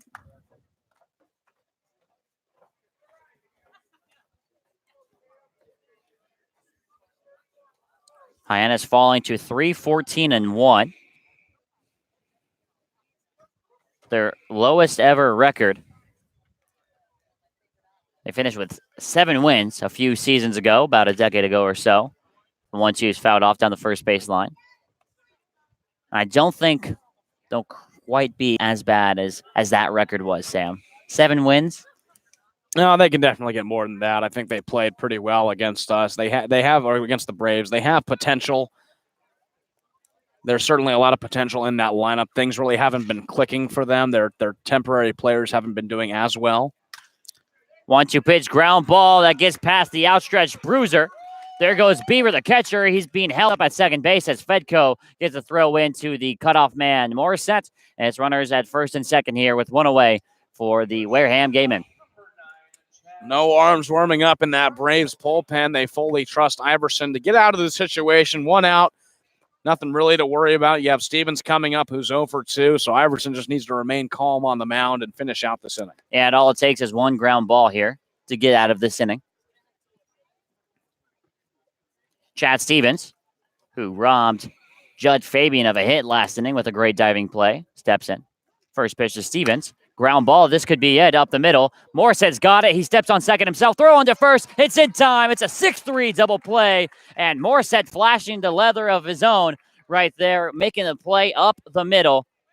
That ends this inning. No runs off of 2 hits. Nobody left on for the Wareham Gatemen near the bottom of the 5th inning. We head to the 6th inning. Score remains 7-1 Wareham. And you're watching it here on the Braves Baseball Network.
Two, one.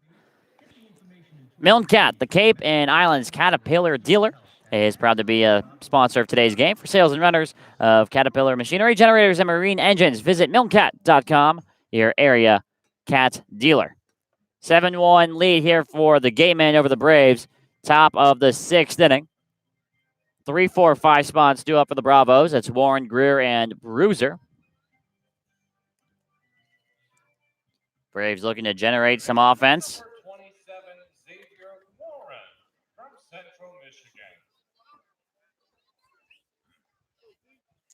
Xavier Warren, 1 for 2 on today's game. Struck out his first time and singled his last back in the 3rd inning. That was off of Trey Dillard.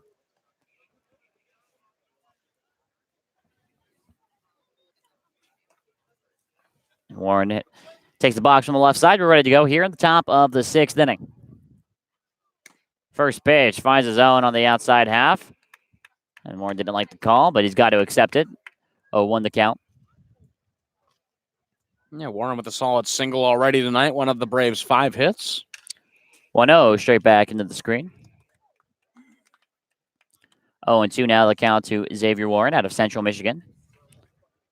Temporary player, Sam, that looks like he's found his spot and solidified his spot on this team. Well, he had the one big game against Falmouth in the 3rd game of the season. 0-2 pitch misses inside for ball 1. Try to continue that momentum. He's been on a few hitless streaks. He just recently came off a 3-game hit streak, and Warren really just looking to find his stride here in the Cape League. He's a pretty streaky hitter, we've called him in the past. Yeah, it seems that he can heat up just as fast as he can cool down. 1-2 pitch down the line, and it's caught by the first baseman, Jacob Teeter. Rob Xavier Warren of extra bases for sure. That ball rocketed down the line, and it's a quick first out for the Gatemen. Well, the story of this game so far has been the offense by the Gatemen in the first 2 innings, scoring their 7 runs on the game, but their defense has come alive as well. Some great plays in the field by over at short. Chad Stevens in the last inning, and Jacob Teeter sows the leather as well by taking a hard hit line out from Xavier Warren over, hugging the first base line and putting him out on the line out. Jackson Greer steps in. First pitch to Greer is a strike, just above the knees. He falls behind 0-1. Greer 0 for 2 with a couple flyouts.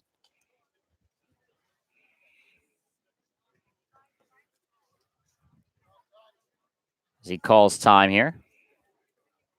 Going up against Trey Dillard.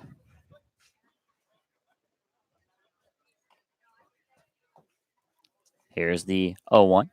And Greer went around.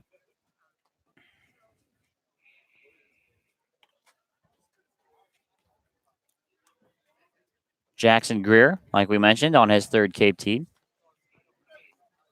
0-2 the count. Really looking to find a home here. Seems like he's enjoying it, having fun, and being successful with the Braves so far. 0-2 misses upstairs. 1-2 now.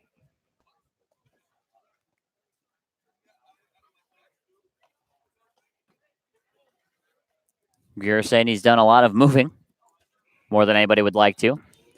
Here's the 1-2, misses downstairs, ball 2. Correct me if I'm wrong here, Sam. I believe this is the third game in a row that Greer has appeared in, once as a DH. It is. And people don't factor in, when he has to move from 3 different teams, he also has to move with host families as well. The 2-2 misses upstairs. Count fills up at 3-2. New faces, new coaches, new styles, new organizations, new management. It's a lot to deal with as a player when you're just trying to keep your spot on a team for as long as you can. Here's the payoff pitch to Greer. And pitch misses upstairs. Greer gets on base for the first time tonight. The Braves have a 1-out base runner. Saw an at-bat by Greer, who fell down 2 strikes in the at-bat. He works out a walk and heads over to first. He reaches base yet again for the Braves. He is just an on-base magnet. Keeps getting on. He gets on with a walk there with only 1 out, and that brings up Bruiser, who already has a double in this one. And 1 for 2. A double, and he came around to score for the only Braves run. Struck out looking his last time. First pitch to Bruiser. Line drive into left center field, deepest part of the park. Looks like this will get down for extra bases, and it will. Greer around second. He's going to be held up at third base as Bruiser follows him over to second base. It's Bruiser's second double, and he's had the hottest bat of the night so far for the Bravos. Bruiser's been waiting to heat up, waiting for a game where he can really break out, and this seems to be the one. 2 for 3 with 2 doubles in this one. He took that ball to left center field, right where he did with the first one, the deepest part of the park. It chased Ruddick back to the wall, and he was able to get to second. Greer not quite scoring from first, but Braves with runners in scoring position at second and third, bringing up Rivoli. Dallas Beaver going to go have a little conversation with his man on the mound. And you mentioned Brennan Rivoli coming up, looking for his first RBI this Cape Cod Baseball League season. And you score these 2 runners on a single, and it's 7-3, and it's not quite so much of a blowout anymore. Yeah, anything can happen. Just have to chip away at the lead. The Braves have a great opportunity to do that here in the 6th. Runners on second and third with only 1 out. Dillard sets. Here's the pitch to Rivoli. He fouls the first pitch off straight back into the screen. Rivoli was extremely successful in the ACC, a tough baseball conference with Virginia. A .320 average, 42 RBIs, 5 big flies. Just hasn't seen it translate here in the Cape League so far. Yeah, he's a tough kid as well. Played 2 years of ice hockey back in high school. Here's the 0-1. Pitch misses up and in. Count evens at a ball and a strike. And it feels like he just needs that one big hit or that one big game just to really boost that confidence. He really does, and he's been waiting for it. Just 2 hits in his first 26 at-bats. He hasn't gotten a hit in a few games, but he's really looking for a big breakout hit, and this could be the perfect opportunity for him. Here's the 1-1 to Rivoli. Misses inside, and it hits him. Umpire calls time. It hits off of Rivoli, so he gets on first base, and the Braves have them juiced here in the top of the 6th. Well, we'll see if the Braves can really cash it in. It's Cody Morissette coming in, who already has the only RBI for the Braves in tonight's game with an RBI single in the second. Morissette's reached twice with a walk in the 4th inning. We mentioned how hot of a bat he's been swinging, so he comes up with the bases loaded and a great opportunity to get the Braves back into this ballgame. He does have that opportunity. It's almost, though, Sam, you almost rather that they have the wild pitch instead, as we got called time here, as Jerry Weinstein's going to come out and go talk to his pitcher. As I was saying, it's almost as if you rather have the ball go back to the screen and let Greer score, because now with the runner on, you have the double play opportunity.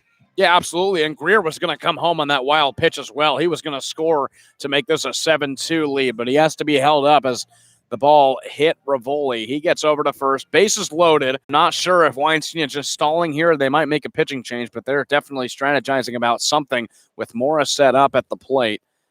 And a big hit, a hit in the gap for Morissette, scores potentially 3 runs and really gets the Braves back into this ballgame. It could be a huge hit for Morissette. Yeah, Morissette has the only RBI of the game for the Braves. He got that in the second inning, knocking in Nick Bruiser, who's currently on second base, and this is going to be a pitching change. So Weinstein buys as much time as he can before pulling his pitcher off the mound. That's a veteran move right there from a manager, really buying your pitcher in the pen. A couple more pitches. We'll take a quick break, and when we come back, bases loaded for the Bravos here in the top of the 6th inning, looking to chip away at that lead. And you're going to watch it on the Braves Baseball Network.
Welcome back here. The Braves trailing by 6, but have the bases loaded with only 1 out in the top of the 6th inning. Trey Dillard's day comes to an end, pitching 2 2/3 innings, giving up 2 hits. He's responsible for all 3 runners on board here, and it's Austin Weiermiller now on the hill for the Gatemen. A rising junior out of Stanford, Weiermiller has pitched in 2 games in only 3 innings, striking out 3, walking 4, 1 hit allowed, no earned runs, he has a 3 ERA.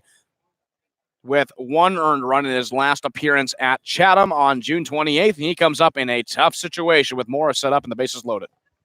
Lefty on lefty matchup here as Morissette looks at the first pitch, misses up and away for ball 1.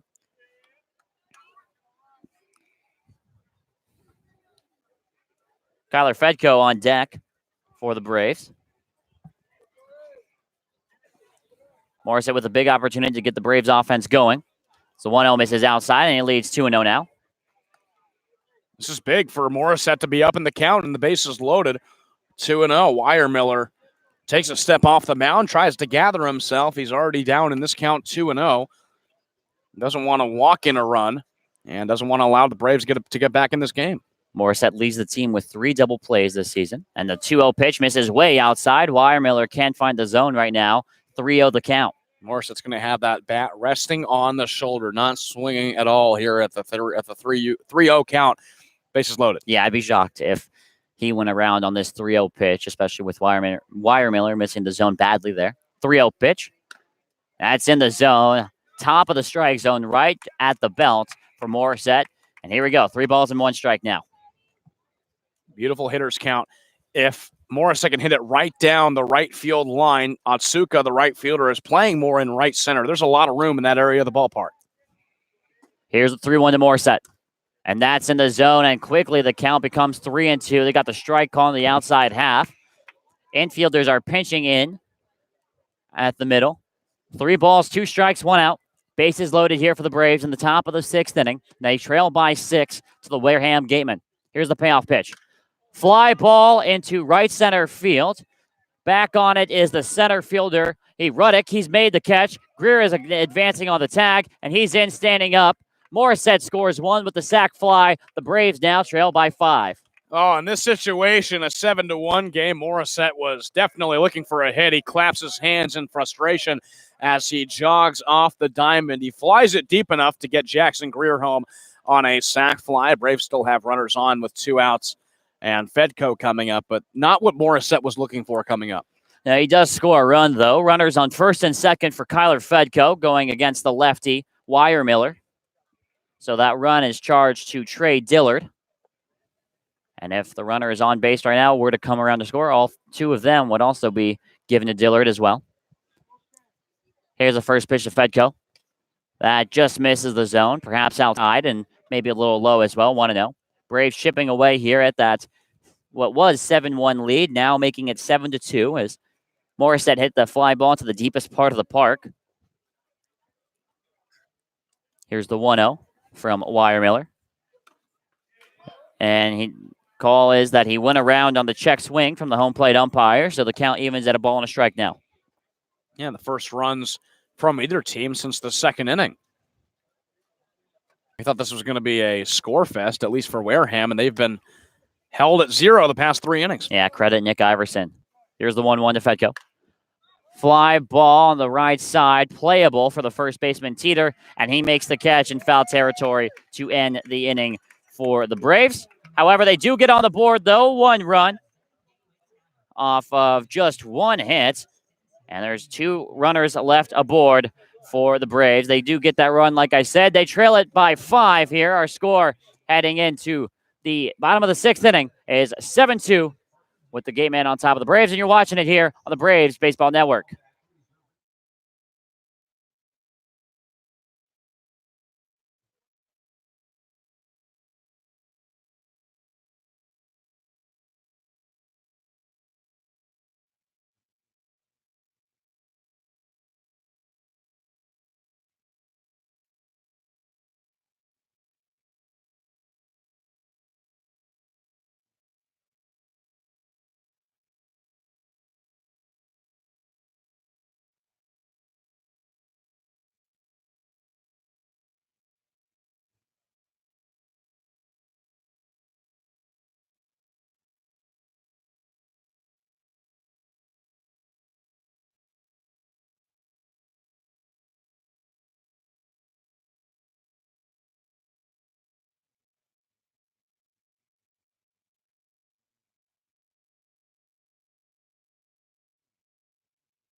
Welcome back to Spillane Field here. 7-2 score. Gatemen on top of the Bravos. It's a new pitcher here. Iverson's night comes to an end. It's Jared Poland. Yeah, we get a little taste of what Poland can throw here. He pitched at Louisville, went 2-1 this past season, a 4.50 ERA in 18 innings. He pitched 15 appearances for him as well and 21 strikeouts on the year. Opponents batted .210 against him.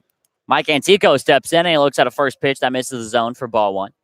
Jared Poland, we saw him as a DH against Wareham that first game on the 1st of July as the 1-0 misses downstairs. 2 balls and no strikes now. And he's the first position player that the Braves have had pitching since Shane Muntz back in the first week of the season against Orleans. He really struggled and was cut shortly after. 2-0 pitch to Antico is a foul ball. Flies over near the parking lot. 2-1 now. And I mentioned Poland DH against Wareham on the 1st of July. And then the very next night against Katua, played second base. And now he's in the game here on the mound in the bottom of the 7th, or bottom of the 6th, rather, inning. 2-1 pitch, popped foul. Looks like it will soar out of play, and it will. Count evens at 2 balls and 2 strikes now for Poland. It's kind of been an abundance of two-way players in college that have kind of made their way to the minor leagues as well. Poland, one of those. We've seen a couple here in the Cape as well. But Poland, who put up great batting numbers at Louisville, now on the pitching side as well for the first time this season. 2-2 pitch, popped once again, foul, this time down the first base side. We saw Casey Schmidt last night, position player, got the start at third, ended up coming into the game and working pretty well against the Braves last night. Jake Campbell, also the new catcher for the Braves as well, takes out Jackson Greer. And Campbell comes into the game. Here's his 2-2 pitch from Poland. It's in the zone for strike 3. First batter in the Cape Cod Baseball League goes as a strikeout looking for Jared Poland. Solid start in Poland's outing. The rising sophomore going to Louisville, but from Indianapolis, a great strikeout on a 2-2 pitch gets Antico to go down. And again, it's been the bullpen. It was a rough start from Culliver, who originally came out of the bullpen in his previous games. Gets a rough start, but the bullpen has held it down. First pitch to Tora Otsuka. Misses the zone for ball 1. Perhaps a little bit high as he squared around the bunt. It'd be interesting to see how the Braves react to that. Not normally you square up to bunt when you're up by 5 runs. Here's the 1-0. Otsuka looks at strike 1 on the outside half. Count evens at a ball and a strike now.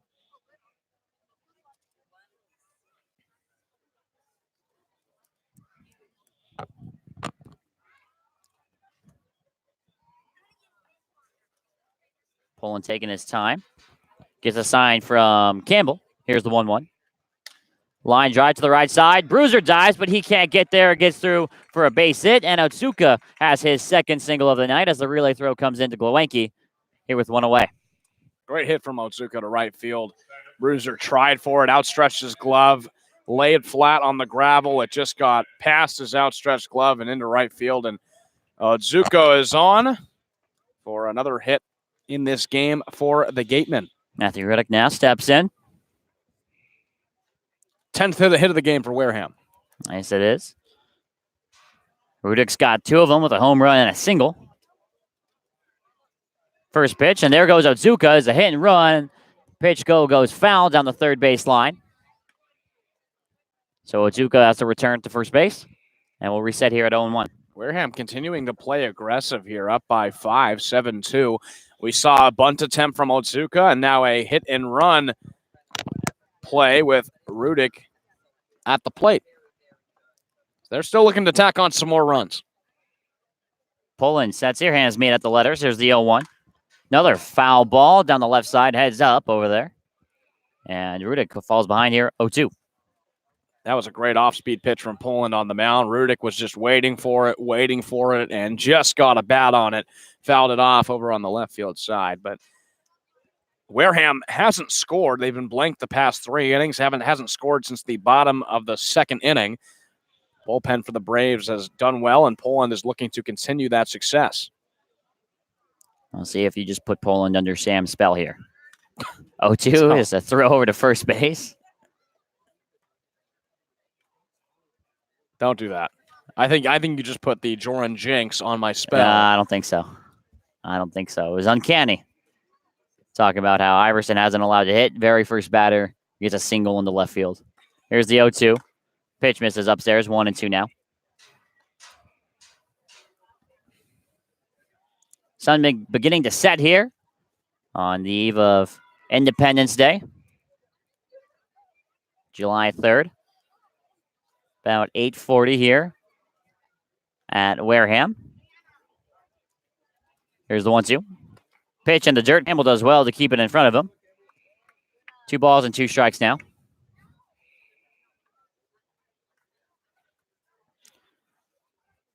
Poland looking for a ground ball here. Get himself out of this inning.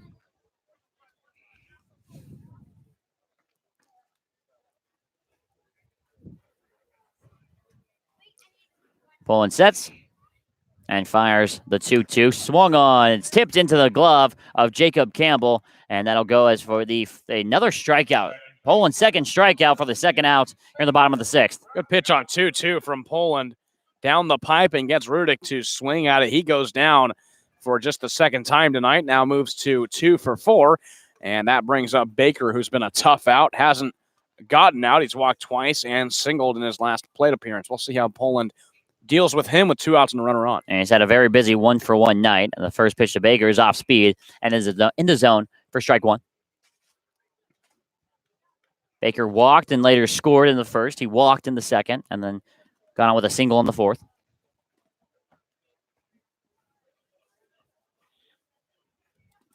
Oh, 1 count to him here.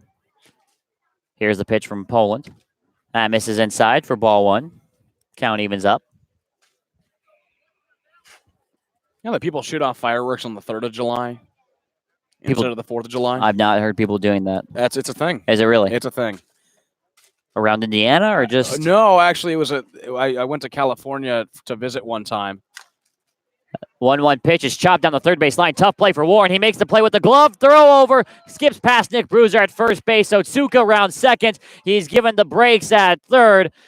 And the throw comes in from Bruiser. It's blocked by Campbell. Baker advances to second base. I believe it's going to go as a hit, and he'll advance to second off the throwing error from Xavier Warren. It was already a tough play for Xavier Warren. He was moving in on it. A chopped hit from Darren Baker, and his throw to first just was a little low for Bruiser and got underneath the glove, went all the way to the wall, and it allows Otsuka to get to third base. Was thinking about turning it home. The throw home also went on a hop to Jake Campbell. But Baker now gets over to second, and it's a great opportunity for Wareham to tack on some more runs, second and third with 2 outs. And it's Jacob Teeter now up at the plate as Otsuka is trying to off-put Poland up there on the mound. He's working in the windup. First pitch to Teeter is in the zone for strike one.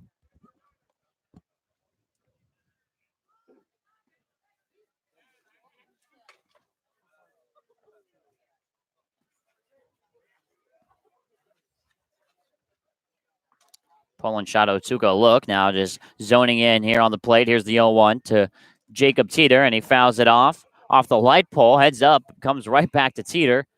Count out 0-2. What a shot, by the way, off the foul pole. Yeah, that's impressive. Otsuka over at third and doing the fake steal thing. He was doing that at first, too. Poland knows he's not actually going to go. Otsuka, I think, is just bugging him over at third base. And just being a little annoyance. Here's the 0-2 now to Jacob Teeter. Pitch misses down and in. Ball and 2 strikes now. I'll tell you, after that close call in the first inning, we've not seen a lot of foul balls threatening us over here on top of the third base dugout. No, not too many. That was a unique experience. It was. Here's the 1-2. This one flown over us down the third base line, out of play. Cal will stay put at 1-2. There's nothing like feeling responsible for a lot of electrical equipment with a baseball flying in. Yeah, well, I was more focused on catching it and then keeping it as a souvenir. But right. Yeah, sure, the electrical equipment as well is also, it wouldn't be good if it got hit. Correct. Here's the 1-2 from Poland. Ground ball, first base side. It's actually going to roll over to Glowacki, who's got throws on to first in plenty of time for out number 3. So Poland works a scoreless 6th inning. No runs off of 2 hits, 1 error, and there are 2 left on base. Head to the top of the 7th inning here. Braves still chasing 5 runs at 7-2 Wareham, and you're watching it here on the Braves Baseball Network.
Top of the 7th inning, the Braves trailing by 5 runs, 7-2. And Sam Wiederhamp, let's have a look around the Cape, shall we? Falmouth continues their lead over Katuitt, 6-1 in the bottom of the 7th inning. YD has tacked on more runs on Hyannis. It's 10-0 in the top of the 8th.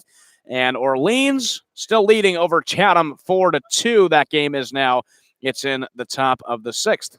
Jake McKenzie steps in for Giovanni DiGiacomo as a pinch hitter here in the top of the 7th inning, and he looks at a first pitch ball. Jake McKenzie batting 194 so far this season.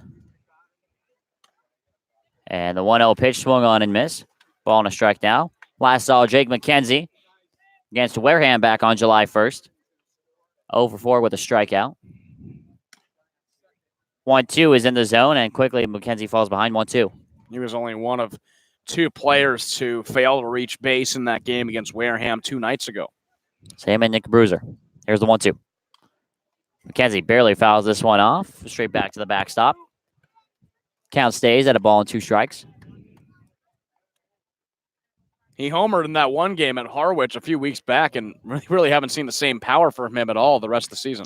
1-2 pitch, swung on and missed on the breaking ball. McKenzie goes down on strikes and just 4 pitches for the first out in the 7th inning. Now McKenzie goes down with another strikeout. Now he's tied with Xavier Warren, 13 strikeouts on the year for a team-leading number. Certainly not the title that you want. Judge Fabian now steps in. He's 1 for 3. First pitch to Fabian, misses outside for ball 1. Last time Fabian was up in a line drive that was robbed by Chad Stevens over at shortstop.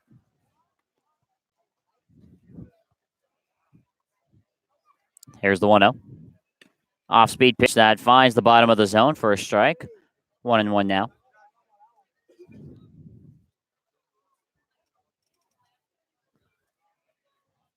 1-1 from Miller, misses upstairs. 2-1 now.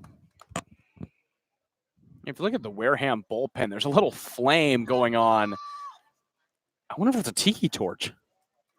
I have to keep an eye on it. 2-1 misses upstairs. They were tossing around a frisbee earlier. That's right. At Doran Park. And here as well. I saw really? him throwing it around out there. It must be nice to be a bullpen pitcher, especially when the bullpen is blocked off by some signage out there in right field. Yeah, you're right. Here's the 3-1. Finds the bottom of the zone once again. Count fills up at 3-2. Yeah, I'm really curious. I mean, it's not cold out. It's not for heat or anything. I'm wondering if it's just a light. Just for fun, I think. Yeah. I think they're looking for something to do out there. The bullpen torch. Yeah. Full count here to Judge Fabian. Here's the pitch from Miller. It's in the dirt. Fabian walks after working a full count. And the Braves have another base runner here in the 7th. Fabian finds a way to get on base for the second time tonight. Singled in the 3rd and now gets on with a walk. And the Braves need more of that if they want to come back from a 7-2 deficit. Have the bases loaded, only 1 out. They only got 1 run from it, so they're looking for a few more as the innings start to run out. They've been down by 7 runs since the 2nd inning. Yeah, Braves are running out of outs here. Trail 7-2. First pitch to Glowenke is in the zone for a strike. Out at the bottom of the kneecaps. First lefty that Glowenke has faced so far today, and Miller. The 0-1. Line drive right back up the middle. It takes a bounce off the second base back, and Shapiro puts the brakes on. Runners on first and second. Fabian thought about going to third, but it's another 1-out single, and the Braves making some noise here in the 7th inning. Second pitch of the at-bat. Jimmy Glowenke had his eyes wide open for that pitch. A great contact right up the middle. He gets his first hit of the at-bat. It's runners on first and second. And, well, Wareham, I swear, they love switching pitchers in the middle of the inning. Looks like they'll do it again. Yeah, they are. There's going to be a new pitcher with Xavier Warren coming to the plate who is going to bat from the right side. Miller night has come to an end. He's responsible for the runners on first and second. We'll take a quick break. The Wareham Gatemen making another pitching change here in this one, up by 5 runs. Take a quick break and come back here on the Braves Baseball Network.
Another pitching change here for the Gatemen. The Braves have runners on first and second with one out. Coming into the game, it's Jack Anger, Sam. A rising junior out of Washington from the Pac-12, stands at 6'5", 220. A right-handed pitcher that's made appearances in 3 games for the Gatemen so far, has compiled a 6.75 ERA in his 3 games, 4 innings pitched on the season, has struck out 4 batters, walked 3, and allowed 5 hits. The last time he pitched was in the 11-3 loss at Katuitt on June 29th. Through 2 innings there, the most action he's seen in a game, allowing 2 runs, 3 hits, walking 2, and striking out 2. So he comes up with runners on first and second, 1 out, and Xavier Warren coming up. And Wire Miller, and his night comes to an end, only pitching 2/3 of an inning, giving up 1 hit, 1 walk, 1 strikeout, and is responsible for the runners on first and second. So he's not given up a run yet, but only time will tell. Anger at 6'5", fires his first pitch into Xavier Warren. That misses the plate, I assume, inside for ball 1. Warren has a team-leading 8 RBIs. He's been leading the RBI column since the 3rd game of the season when he got 4 against Falmouth. And he's looking to cash in and get some more in that category with this at-bat. 1-0 misses upstairs. 2 balls and no strikes now. Xavier Warren, so far in tonight's game, 1 for 3 with a single back in the 3rd. Had a potential extra base hit robbed from him thanks to a nice play by Jacob Teeter down the first base line back in the 6th inning. Anger sets, takes a peek at second base at Fabian. 2-0 pitch is in the zone for strike 1 right at the knees. Allows Anger to settle in now, finding the zone for the first time. Braves with the opportunity to make some noise here in this 7th inning. Close the gap a little bit between them and the Gatemen. Here's the 2-1. That pitch is in the zone, and just as quick as it was 2-0, now the count evens at 2 balls and 2 strikes. That's a big pitch from Anger after going behind in the count. Now evens it up at 2-2 and forces Xavier Warren to defend. 1 out, Warren looking to put this ball in the air and find a gap. Warren tied for the team lead in strikeouts with 13 so far this season. Anger sets here, has meat just below the letters. Here's the 2-2. Line drive up the middle, gets through for a base hit. Fabian gets the wave around third.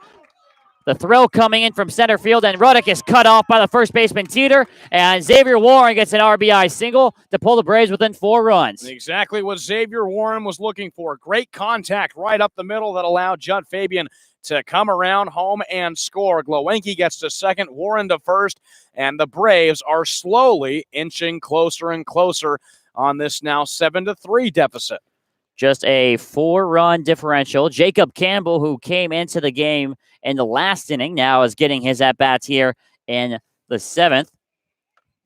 He came in with Jared Poland. Now has an opportunity here. Runners on first and second with 1 out. Campbell so far on the season for the Bravos. This is batting 1 for 10, 3 strikeouts. First pitch to him misses upstairs for ball 1. And Campbell's really struggling. You mentioned that 1 for 10 number, a 100 average even, and the catchers have been switching in and out. Campbell's been only been able to start a handful of games, so he hasn't been able to get into a groove, but this is a big at-bat for him. 1-0 is in the zone. Count evens at a ball and a strike now. Braves only chasing 4 runs. Nick Bruiser on deck. 1-1. Anger sets, takes a peek at second, now fires. Pitch is in the zone, and Jake Campbell falls behind in the count here, 1-2. This is a big moment for Campbell to get his 2nd hit of the season if he can do that. Down 1-2, cannot strike out here. Runner at second is Glowenke. Over at first is Xavier Warren. Here's the 1-2.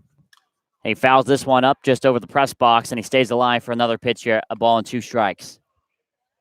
Continues to battle against Anger, but Campbell really needs to get one down here and get into the outfield with a single that could bring a run home and bring the Braves closer.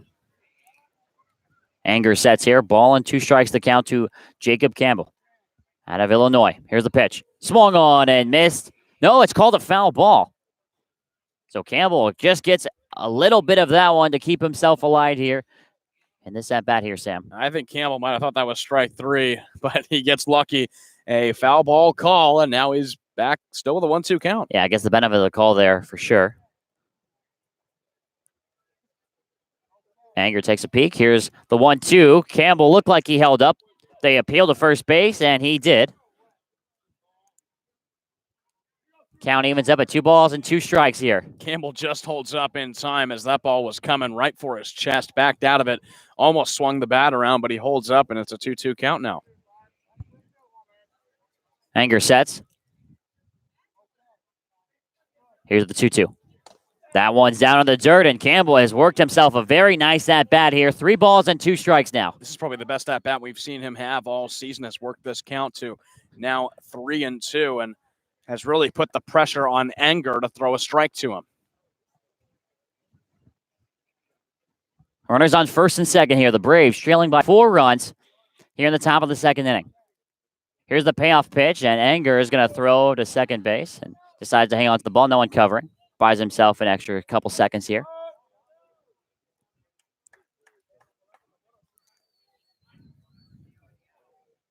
It's the outfield shifting a little bit.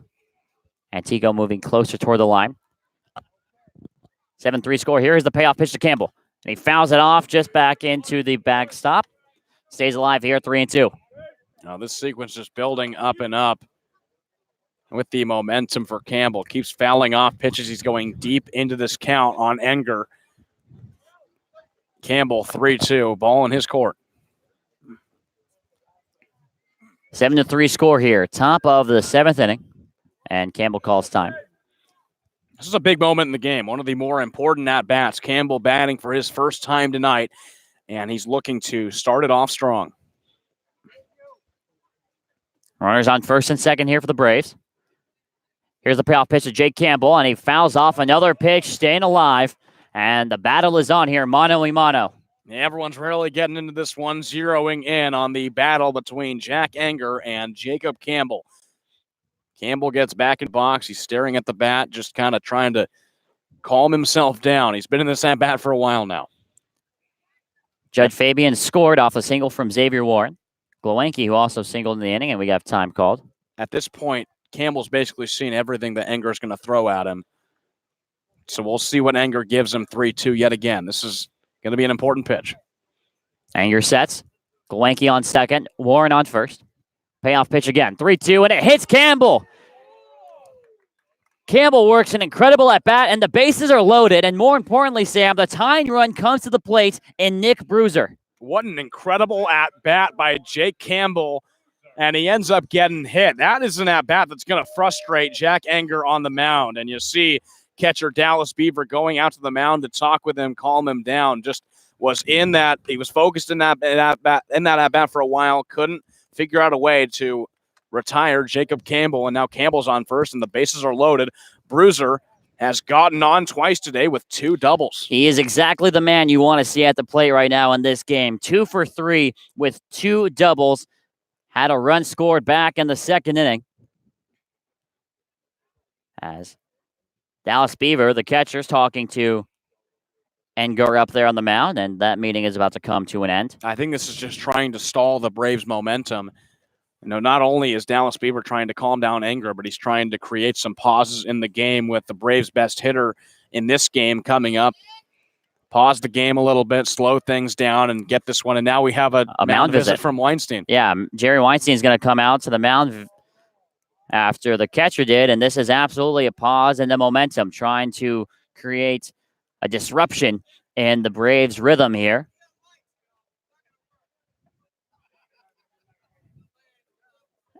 And we've seen this before where Weinstein has taken his time and then it made a pitching change. Let's see if he does the same here.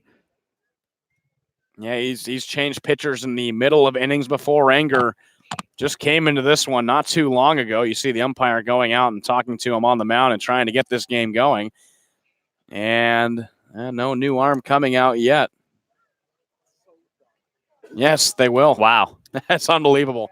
It is unreal what we're seeing from Jerry Weinstein. He knows what he's doing, does he? The manager of affiliated baseball, so There's another pitching change. We'll take a quick break. When we come back, the Braves in business, though. Runners at every single base. The bases are loaded here with Nick Bruiser up at the plate. Take a quick break here and come back on the Braves Baseball Network.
Top of the 7th inning, and this game has gone interesting. The Braves down by as many as 6 runs in this one. Now trail by 4, but have the bases loaded here with 1 out at the top of the 7th. And it's a new pitcher for the Gatemen, Sam. It's Ben Leeper. A rising senior out of Oklahoma State, stands at 6'0", 195 pounds. The right-handed pitcher comes on in the 4th game he's seen action in, has 1 save on the year so far, has not allowed a single run, and only 2 hits in his 3 innings pitched. Struck out 3 and also walked 1. The last game he saw action in was June 28th at Chatham in a 7-4 win. Pitched 1 inning there, allowed 1 hit, actually picked up the save, struck out 2 in the 4 batters he faced. So Wareham, he comes up with the bases loaded for the Braves. Nick Bruiser coming up, and only 1 out in an inning where we've seen a lot of stalling from the Gatemen to try and halt the Braves' momentum. Yeah, it's interesting here.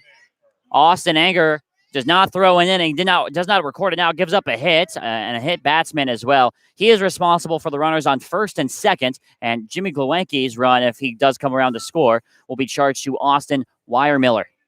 Nick Bruiser, 2 for 3 in tonight's game with 2 doubles, a run scored, and has struck out as well. Definitely the man you want up at the plate here for the Braves. First pitch, and it's a breaking ball that finds a zone right at the knees for strike 1 from Leeper. Bruiser, a good take. Didn't like the off-speed pitch. Watches strike 1. He thought about turning on it, but he's the first one to see this pitcher, so he doesn't really know what he's going to give him. Leeper comes set. Hands made up at the chest. 0-1. Breaking ball that Bruiser is able to hold back on. Count evens at a ball and a strike here. This is the one thing I talk about when I say Braves need to improve on situational hitting. This is a big situation where you can bring in the runs you need to get back into this ball game. Also have to be wary of the double play ball here with the bases loaded. Glowacki at 3rd, Warren at 2nd, Campbell at 1st. 1-1 pitch is fouled off by Bruiser over the seats down the first base line. And now Leeper leads the count 1-2. You don't know how many more situations you're going to get like this in this game, especially in the top of the 7th with 2 more innings left to go after this one. Bruiser needs to cash in. He's down 1-2. Ben Leeper stretches. Gets a sign from the catcher, Beaver. Now comes set. Hands meet at the letters. Here's the 1-2. Pitch almost gets away from Beaver. It does. Glowacki stays put at 3rd base. Would have been tough for him to score on that. Counting now at 2 balls and 2 strikes. Yeah, I don't think Glowacki realized in time how far away the ball was from Beaver, but he stays over in 3rd. No harm, no foul. Remains at 3rd base with now a 2-2 count on Bruiser. And if you're at 3rd base, you have to be absolutely sure that you're going to be running, because if you hesitate just for a second, that could be the difference between scoring a run and being called out at the plate. 2 balls, 2 strikes. Here's the pitch from Ben Leeper. to Nick Bruiser. He holds up again on another breaking ball. Great eye, and the count now moves to 3 balls and 2 strikes. It'll be the second full count in a row. 2 different pitchers, though. One was Anger, and now Leaper with a 3-2 count on Bruiser. Bases loaded here in the top of the 7th inning. The Braves down by 4 runs, 7-3. Ben Leaper facing Nick Bruiser. 3 balls, 2 strikes with 1 out. Here's the payoff pitch, and it's in the dirt. The Braves walk in a run. Glowenke jogs in from third base, and we have ourselves a game here in the top of the 7th inning. 7-4 the score, and the Braves still with the bases juiced. And now you got the go-ahead run coming to the plate. Ben Rivoli will come up, who walked in his last at-bat. Bruiser works a fine at-bat, a 3-2 pitch. He walked it low. We'll have a pinch hitter. Looks like it's going to be Kyle Hess coming in. But Bruiser works the bases loaded walk. A run comes home, and this game is now 7-4. So Kyle Hess now steps in place of Brendan Rivoli. He's got the opportunity to really make a dent in this ball game.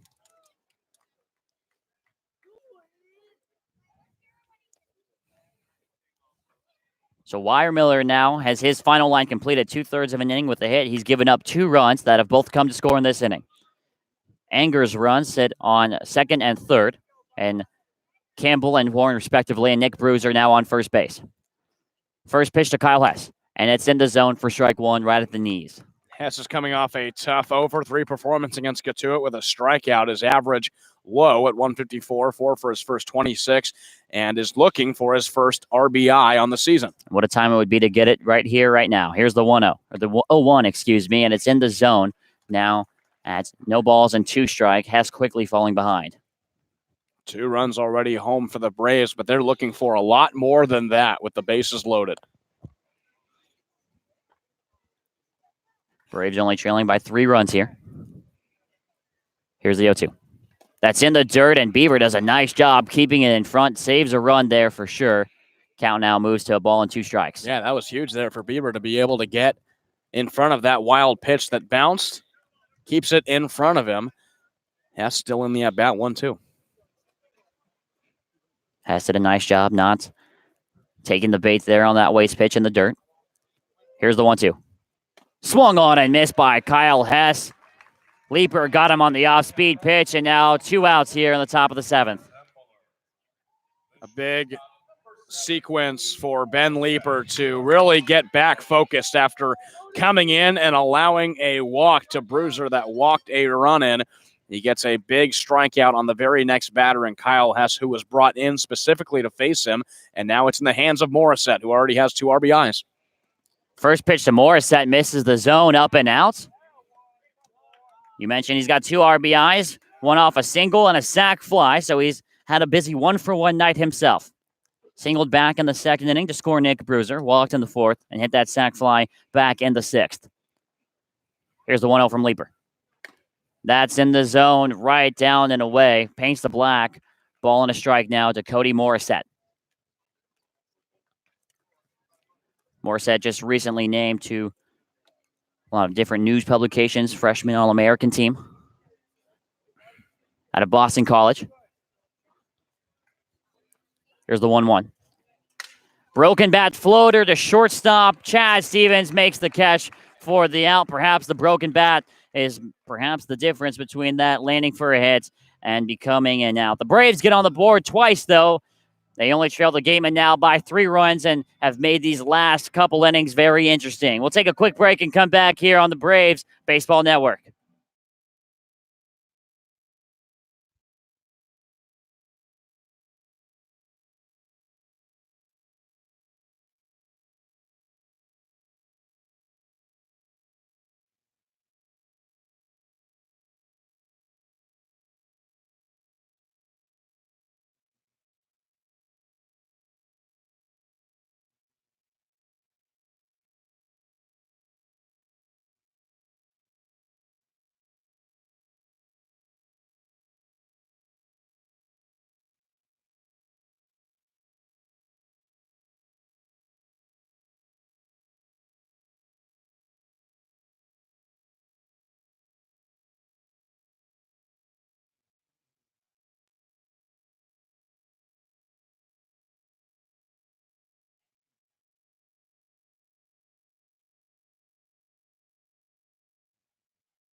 Braves have made this a game here from Spillane Field. It's 7-4 Wareham over the Bravo. Some defensive changes here for the Braves. Jake McKenzie now in left field. Kyle Hess in center field. And, of course, Jacob Campbell is already behind the plate. And a new pitcher here in the game for the Braves. It's J.P. Woodward. Woodward, the lefty out of Lafayette College, standing at 6'6", 215 pounds. Comes into this game, the fourth game he's seen action in with an 0-1 record. He started one game. That was the first game of the doubleheader against Chatham a few Sundays ago. A high 9.81 ERA, 3 2/3 innings pitched on the season, allowing 3 hits, 4 earned runs, 3 strikeouts, and 6 walks. The last game he was in was against Falmouth last week, pitching 2 innings of 1-hit baseball. He also struck a batter out as well. So he comes up here in the 7th to continue what the bullpen has been doing since the 3rd inning, and that's scoreless baseball. Dallas Beaver steps in. 2 for 3 with an RBI single back in the 2nd inning. And a single back in the 5th as well. First pitch from Woodward. Beaver squares up to bunt. Pitch from Woodward misses upstairs for ball 1. Lefty on lefty matchup here. Beaver, a solid day at the plate so far, an RBI. 2 for 3 as well, 2 singles. Here's the 0-1. Or the 1-0, I should say. Now the count will even up at 1-1. This one hit into foul territory.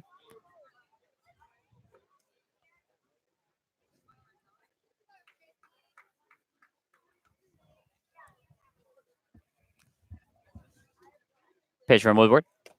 Swung on and missed, and it's a quick out there. Woodward works the 3-pitch strikeouts to get the first down in the inning.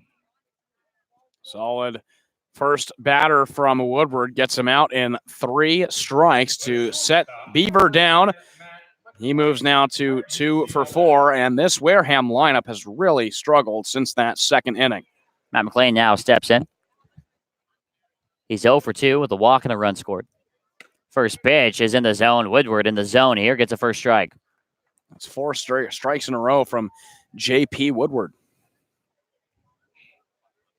Woodward gets his sign. Here's the 0-1. Just misses into the zone. Count moves to a ball and a strike now. And Woodward out of the bullpen has been pretty solid. He got that 1 start in the first game against Chatham in a doubleheader and really struggled, didn't make it too far in that outing. But out of the bullpen, he's been pretty good. 1-1 pitch, fastball from Woodward. Swung on and missed. Count at a ball and 2 strikes now.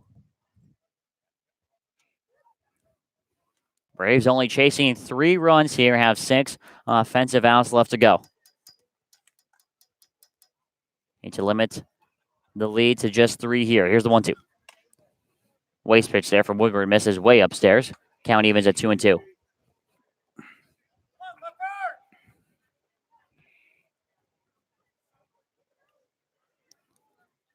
Two balls, 2 strikes, the count to Matt McLean. Woodward's delivery. The fly ball to right field. That's Kyler Fedko back on it. He's under it, and he's got it for out number 2. McLean put together a little bit of a battle in that at-bat, but J.P. Woodward ends up on top. 2 batters he's faced. They've both been retired, and that'll bring up Guangarena. Yeah, Cam Guangarena so far in today's game. 2 for 3. So there's some of the fireworks you mentioned going off on the 3rd. You did. You did tell me that. It was a California show that I went to. It was weird for the 3rd of July. First pitch to Guangarena is in the zone. 2 for 3, and Guangarena, of course, had that 3-run home run in the 1st inning. Part of that 5-run 1st inning. Here's the 0-1. Misses the zone outside. Count evens at a ball and a strike. Jay Campbell had to chase that ball out. I think that last at-bat that he had gave him a lot of confidence, being able to work out a hit-by-pitch and the best at-bat we've seen all game for Campbell. All game and all season for him. 1-1 misses the zone outside. 2-1 to count. Can't make a mistake to this guy. Guangarena. Here's the 2-1.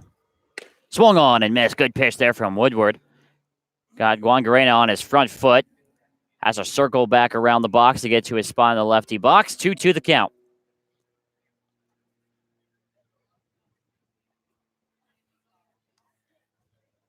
Woodward gets a sign from the catcher, Campbell, shakes one off, and now delivers the 2-2 pitch. Just fouled off on the very end of the bat. Guangarena stays alive here. Just barely got contact on that ball and fouled it off. Guangarena staying alive. On deck is Chad Stevens, who's 0 for 3, one of the few Gatemen that's failed to reach base so far. 2-2 pitch swung on and missed. J.P. Woodward, have yourself an outing. 1-2-3 inning, 2 strikeouts, no runs, no hits, nobody left on. The Braves looking to close in on this 3-run deficit as we head to the top of the 8th here on the Bourne Braves Baseball Network.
Top of the 8th inning here. The Braves only trailing by 3 runs after being down by as many as 6.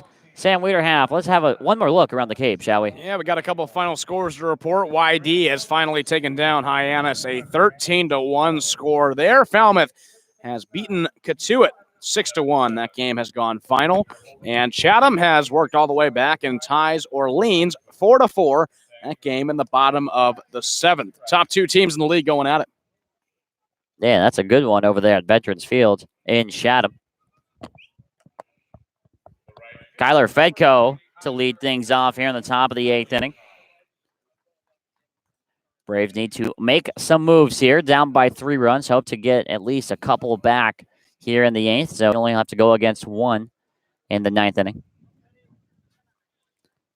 First pitch to Fedko, right down the middle for strike 1.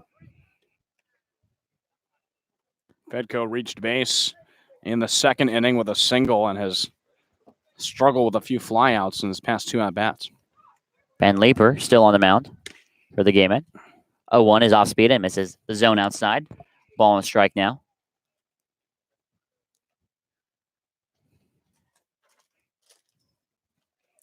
Here's the 1-1. Fouled off over the press box. Count moves to a ball and 2 strikes now to Kyler Fedko. Fedko so far in today's game, 1 for 3.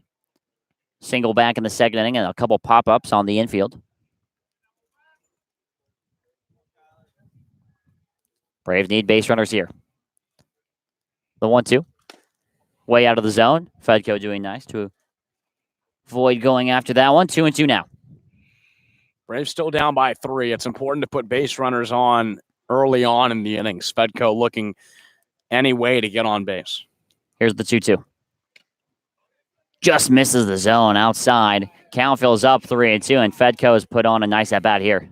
Yeah, later on in this game, the Braves have really put together some nice at-bats and run the pitch count up on now Wareham. Wareham has used 5 pitchers now. Here's the payoff pitch to Kyler Fedko, and it misses the zone inside. Fedko was down 0-2. He works himself a leadoff walk. That's important. The Braves put the first batter on here in the top of the 8th inning. Fedko gets over to first. McKenzie coming up, who came on in a pinch hit appearance for Giovanni DiGiacomo. And then it's back to the top of the lineup. Braves not going down without a fight. McKenzie steps in 0 for 1 with a strikeout. Back in the 7th inning.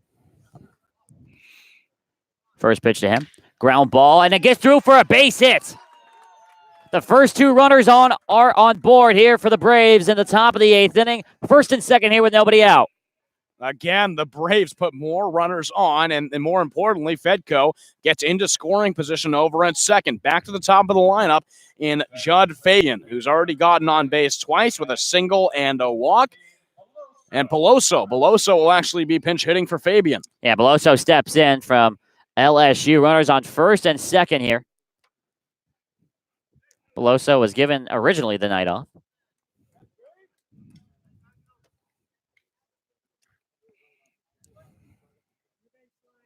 Beloso so far in the year, 263, 5 for 19. As Leeper steps off. It's only a matter of time, I feel like, before we see another new pitcher here with the Braves offense moving the way it is. Here's the first pitch to Beloso. Pitch is in the zone and it gets past the catcher, Beaver. Runners will all move up 90 feet, station to station.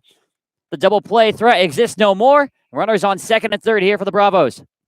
Well, that play is going to end up being extremely important. Got behind Dallas Beaver all the way to the backstop. Braves get 2 runners in scoring position now. And like you said, Joran, no double play possibility. And Beloso, who started out this season pretty strong, has a wonderful opportunity to get the Braves even closer. He is the tying run here in the top of the 8th. 1-0 pitch to Beloso. Swung on and missed. Runners on second and third here for the Braves. Showed a lot of heart here tonight. Showed a lot of fight. Down by 6 runs earlier. Would have been very easy just to give up there. They have the tying run on, or at the plate, I should say. Second time in 2 innings. Here's the 1-1. Beloso takes, and it's in the zone. He didn't like the call. He's shaking his head up there in the box, and he falls behind 1-2. That was close. He had to scoot out of the way, but it's a called strike, and he's now forced to defend 1-2. This is a situation that the Braves need to make the most out of. Yeah, strikeout here would be killer for Beloso. Here's the 1-2. And he fouls this one off. He stays alive, battles the off-speed pitch off. Count remains at 1-2.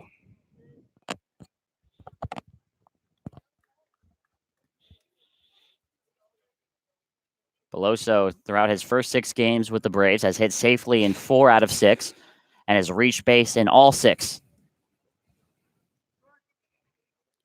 Here's the 1-2.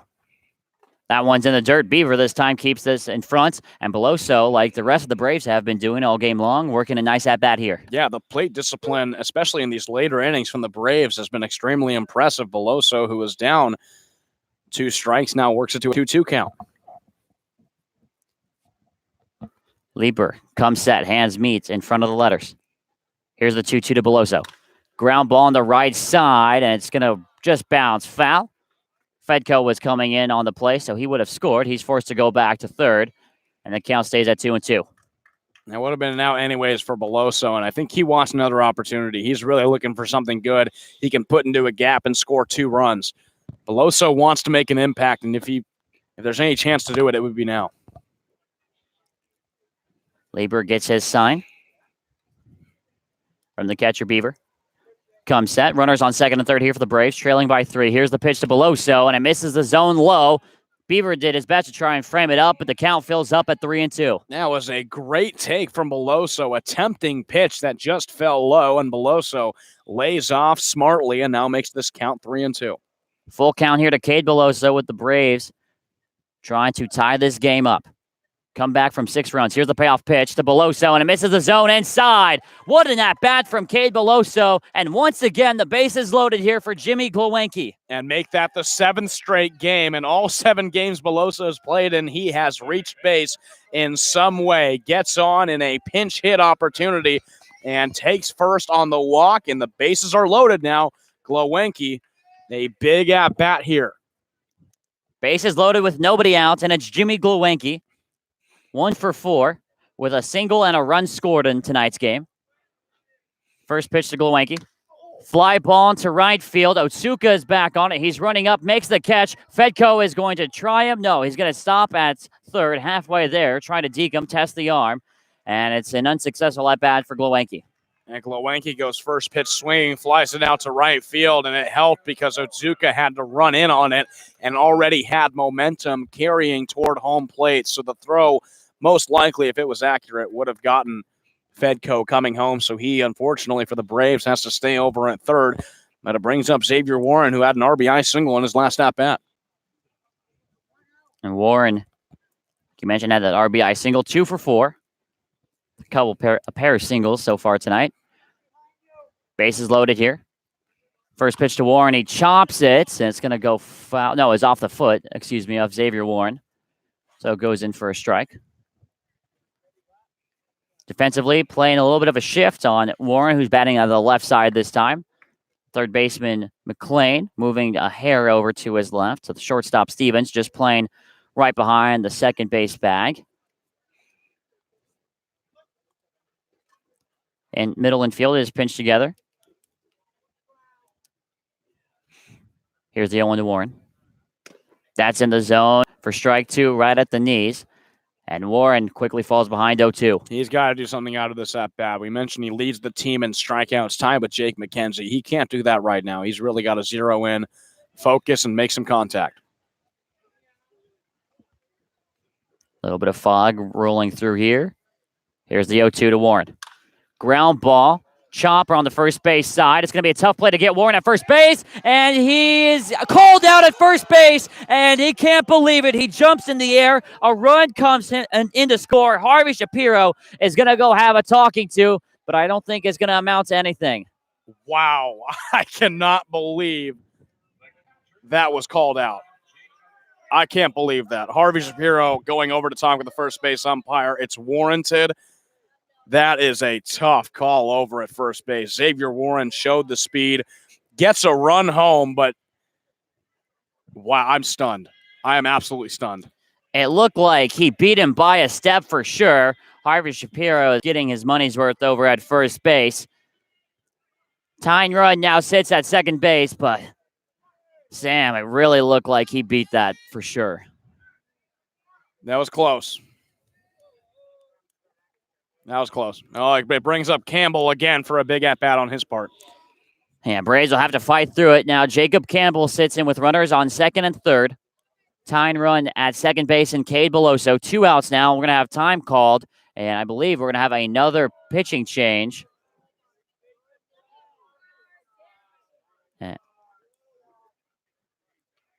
The Braves dugout letting Jerry Weinstein hear a little bit. Let's see if we have a new pitcher. Well, you gotta love the passion between these two teams. I mean, this has been one of the closer games that we've seen this season, in a game that certainly didn't look like it was going to start out that way. The Braves have battled back, and they just want to get this game going. They know they have all the momentum right now, and Campbell coming up, who worked a great at bat in his last one. So the Braves know that this is their game. That they have control right now, and they're trying to make the most of it. So Ben Lieber is going to stay in the game. Runners at second and third. Braves only trail by 2 runs here. Jacob Campbell came in the game at the 6th inning.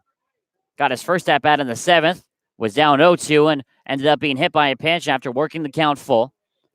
Now has the opportunity to possibly tie the game here for the Braves with a base hit. Everybody's ready to go. And here we go. 2 outs here, top of the 8th inning. First pitch to Campbell. Swung on and missed. Campbell coming aggressive out of the box. Swung on a pitch in the dirt, though, 0-1. Well, the nerves are certainly there. He was swinging extremely hard on that first pitch, and the ball was in the dirt and didn't have a chance on it. Campbell just needs to relax, and 2 outs in the inning. Needs to get a single here.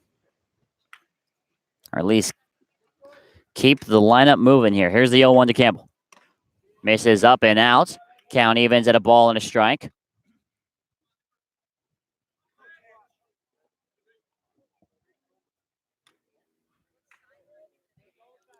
Jacob Campbell out of Illinois.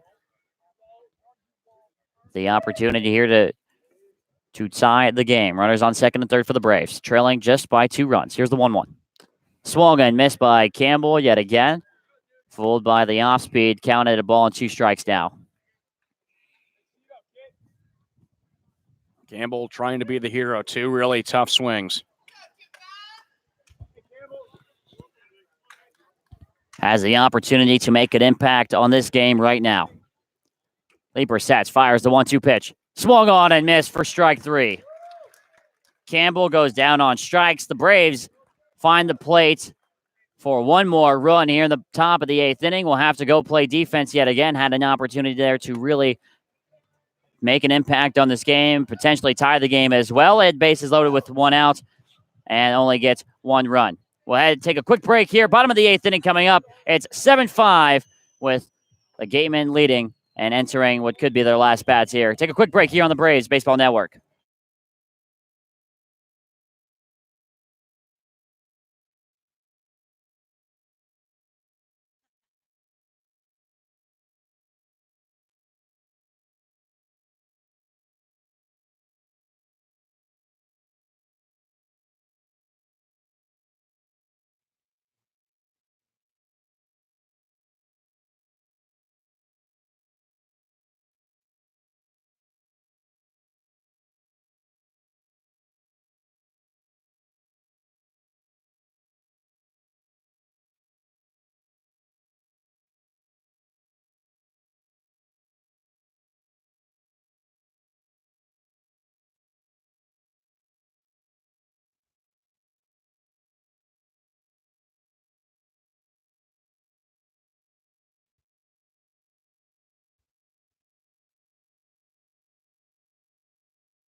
Bottom of the 8th inning here, 7-5 lead for the Gatemen over the Bourne Braves, and the Braves have to do well here to keep the lead at 2. J.P. Woodward still in the game, going up against Chad Stevens. First pitch to Stevens, and it's in the dirt for ball 1. Stevens so far in tonight's game, 0 for 3, a line out, a fly out, and he grounded out into a double play. 1-0 is in the dirt, same location, right near the feet, and Woodward quickly falls behind 2-0. J.P. Woodward needs to continue doing what this bullpen has done since the second inning. They're the main reason why this team is still in the game and has allowed such a comeback from the Braves has been the bullpen. 2-0 pitch finds the zone. Count now at 2-1.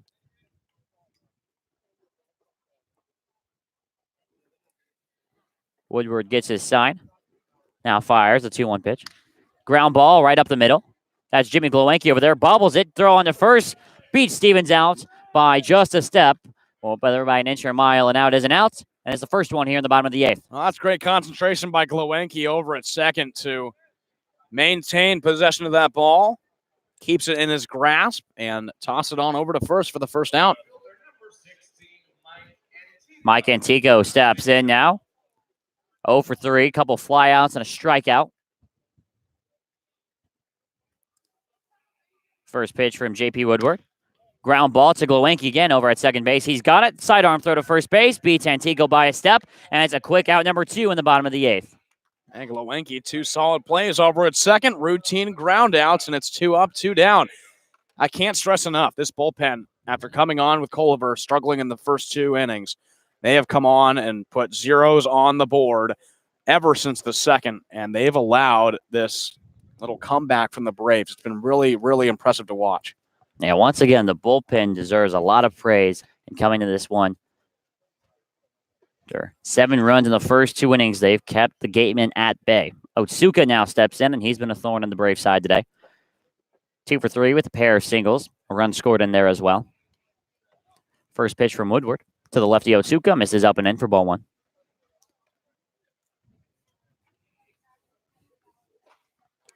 Due up in the 9th. It'll be Bruiser, Hess, and Morset for the Braves. Have to get out of this inning first, though. Here's the 1-0. That misses down and away. Count moves to 2 balls and no strikes.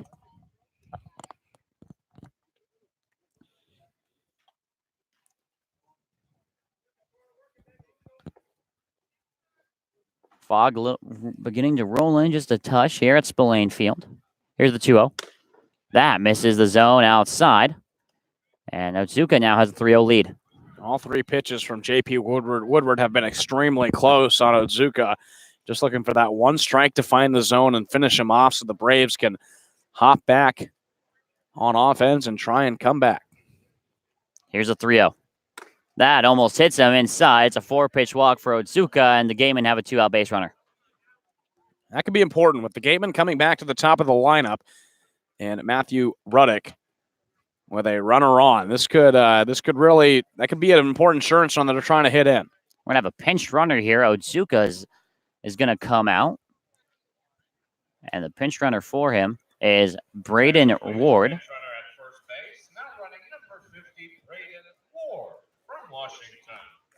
And let's see if they try and run on Campbell. We know he's given up 6 stolen bases so far this season. First pitch to the leadoff man, Matthew Ruddick, is in the zone for strike 1. Ruddick 2 for 4, I should say. Home run in the first, single in the second. Couple runs scored. Struck out his last time against Jared Poland. Woodward comes set here. Lefty on lefty matchup. Fires the 0-1. Just misses the zone. Ball and a strike. And you have to imagine they're going to make the move to have a pinch runner. Sooner or later, he's probably going to get moving over there. Yeah, he'll be aggressive on the base paths. For Ward, this being his only appearance. 1-1 pitch.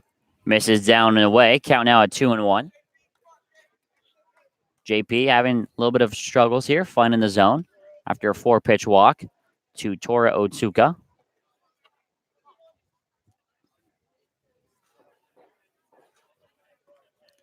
He comes set here, hands meet in front of the letters. 2-1 pitch is in the zone right at the black of the corner. 2 balls and 2 strikes now. Woodward with a 2-strike count, looking to finish off Ruddick and have the Warren not get any, or the Wareham Gatemen not get any more insurance runs. 2 balls and 2 strikes to count here with 2 away in the bottom of the 8th inning. 7-5 lead. There goes the runner, Ward. It's in the dirt. Campbell's going to throw, and Ward is in there with the slide. He moves up into scoring position. 3-2 the count now to Matthew Ruddick. That's important for Wareham. You have a runner in scoring position, a full count on Ruddick. He can really do whatever he wants here with this count. 2 outs. A potential run over at second. Full counts here with Darren Baker on deck for the Gatemen. Here's the payoff pitch from Woodward. Ground ball right side. It's Jimmy Glowacki. He's got it on a hop. Throw on to first base, and it's out in time for the 3rd out of the inning. No runs, no hits. Only 1 left on here for the Gatemen. And the Braves down to their last bat. They only trail the Gatemen by 2 runs. And we'll see it all unfold when we come back here on the Braves Baseball Network.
Top of the 9th inning, and the Braves down to their last at-bats here.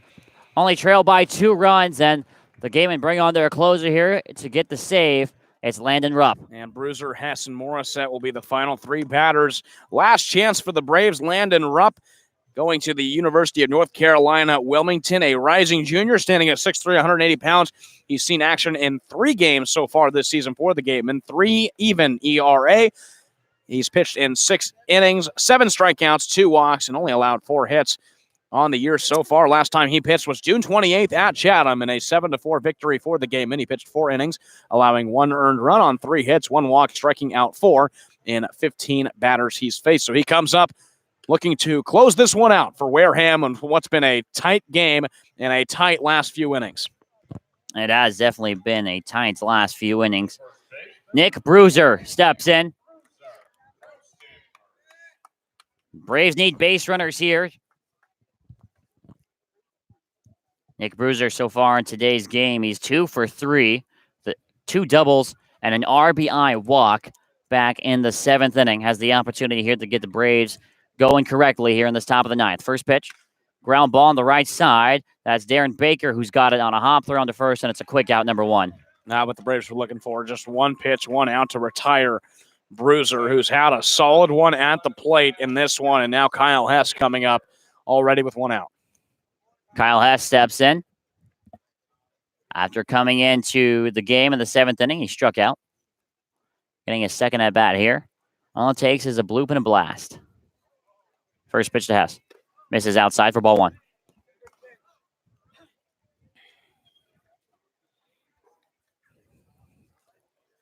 Want to know to Kyle Hess.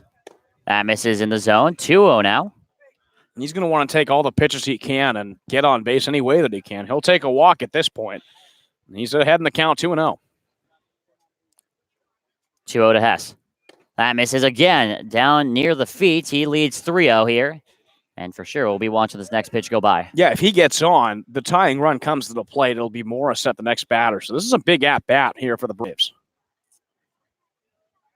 3-0 pitch to Kyle Hess, and it misses outside. It's a 4-pitch walk to Kyle Hess, and the tying run now comes to the plate.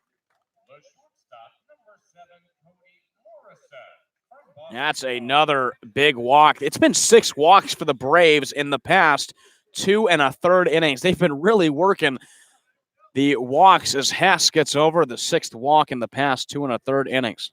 Cody Morissette for the Braves has 2 RBIs. 1 for 2 statistically in tonight's game. Throw back over to first base, and Hess is back in plenty of time. Morissette had an RBI single in the 2nd, walked the 4th, had an RBI sac fly in the 6th, and popped up to the shortstop Stevens with the bases loaded back in the 7th.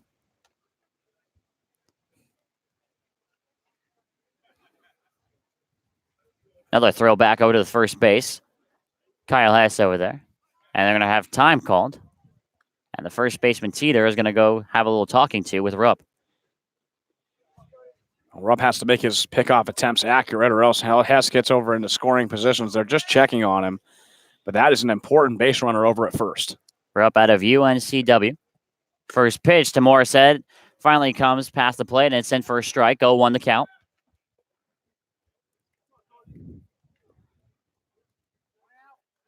And Morissette has grounded into a team leading 3 double plays. So really hoping not to do that.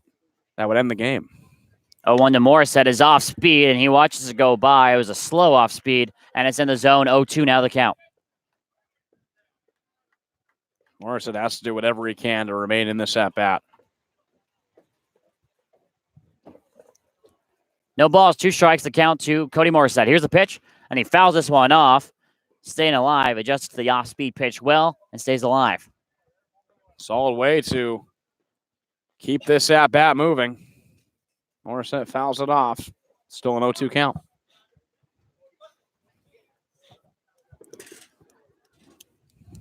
To the count to Cody Morissette with Kyle Hess over at first base. Here's the pitch. Way up and in.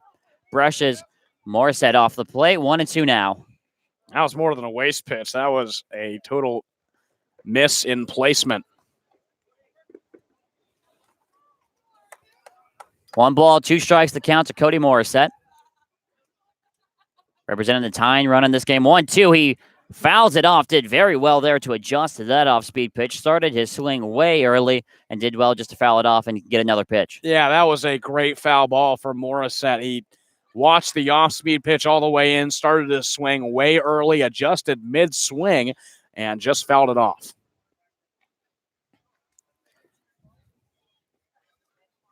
Hess, the runner on first base, as Rupp gets his sign. Now comes set, hands meet at the waist. Here's the 1-2. Foul tipped right into the glove of Dallas Beaver, and the Braves are down to their last out. Fastball right down the middle. Morissette couldn't catch up to it. He fouls it off right back into the glove of Beaver, and Fedko is now the final chance for the Braves.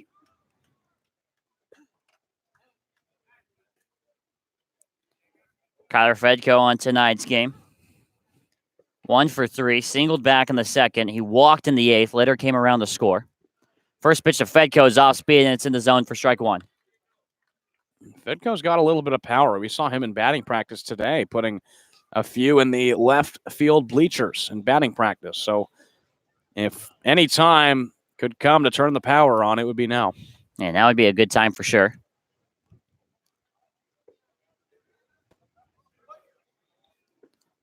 A 1 count here to Kyler Fedko. Here's a pitch, and it's in the dirt. Beaver does well to block it, keep it in front. Count evens at a ball and a strike.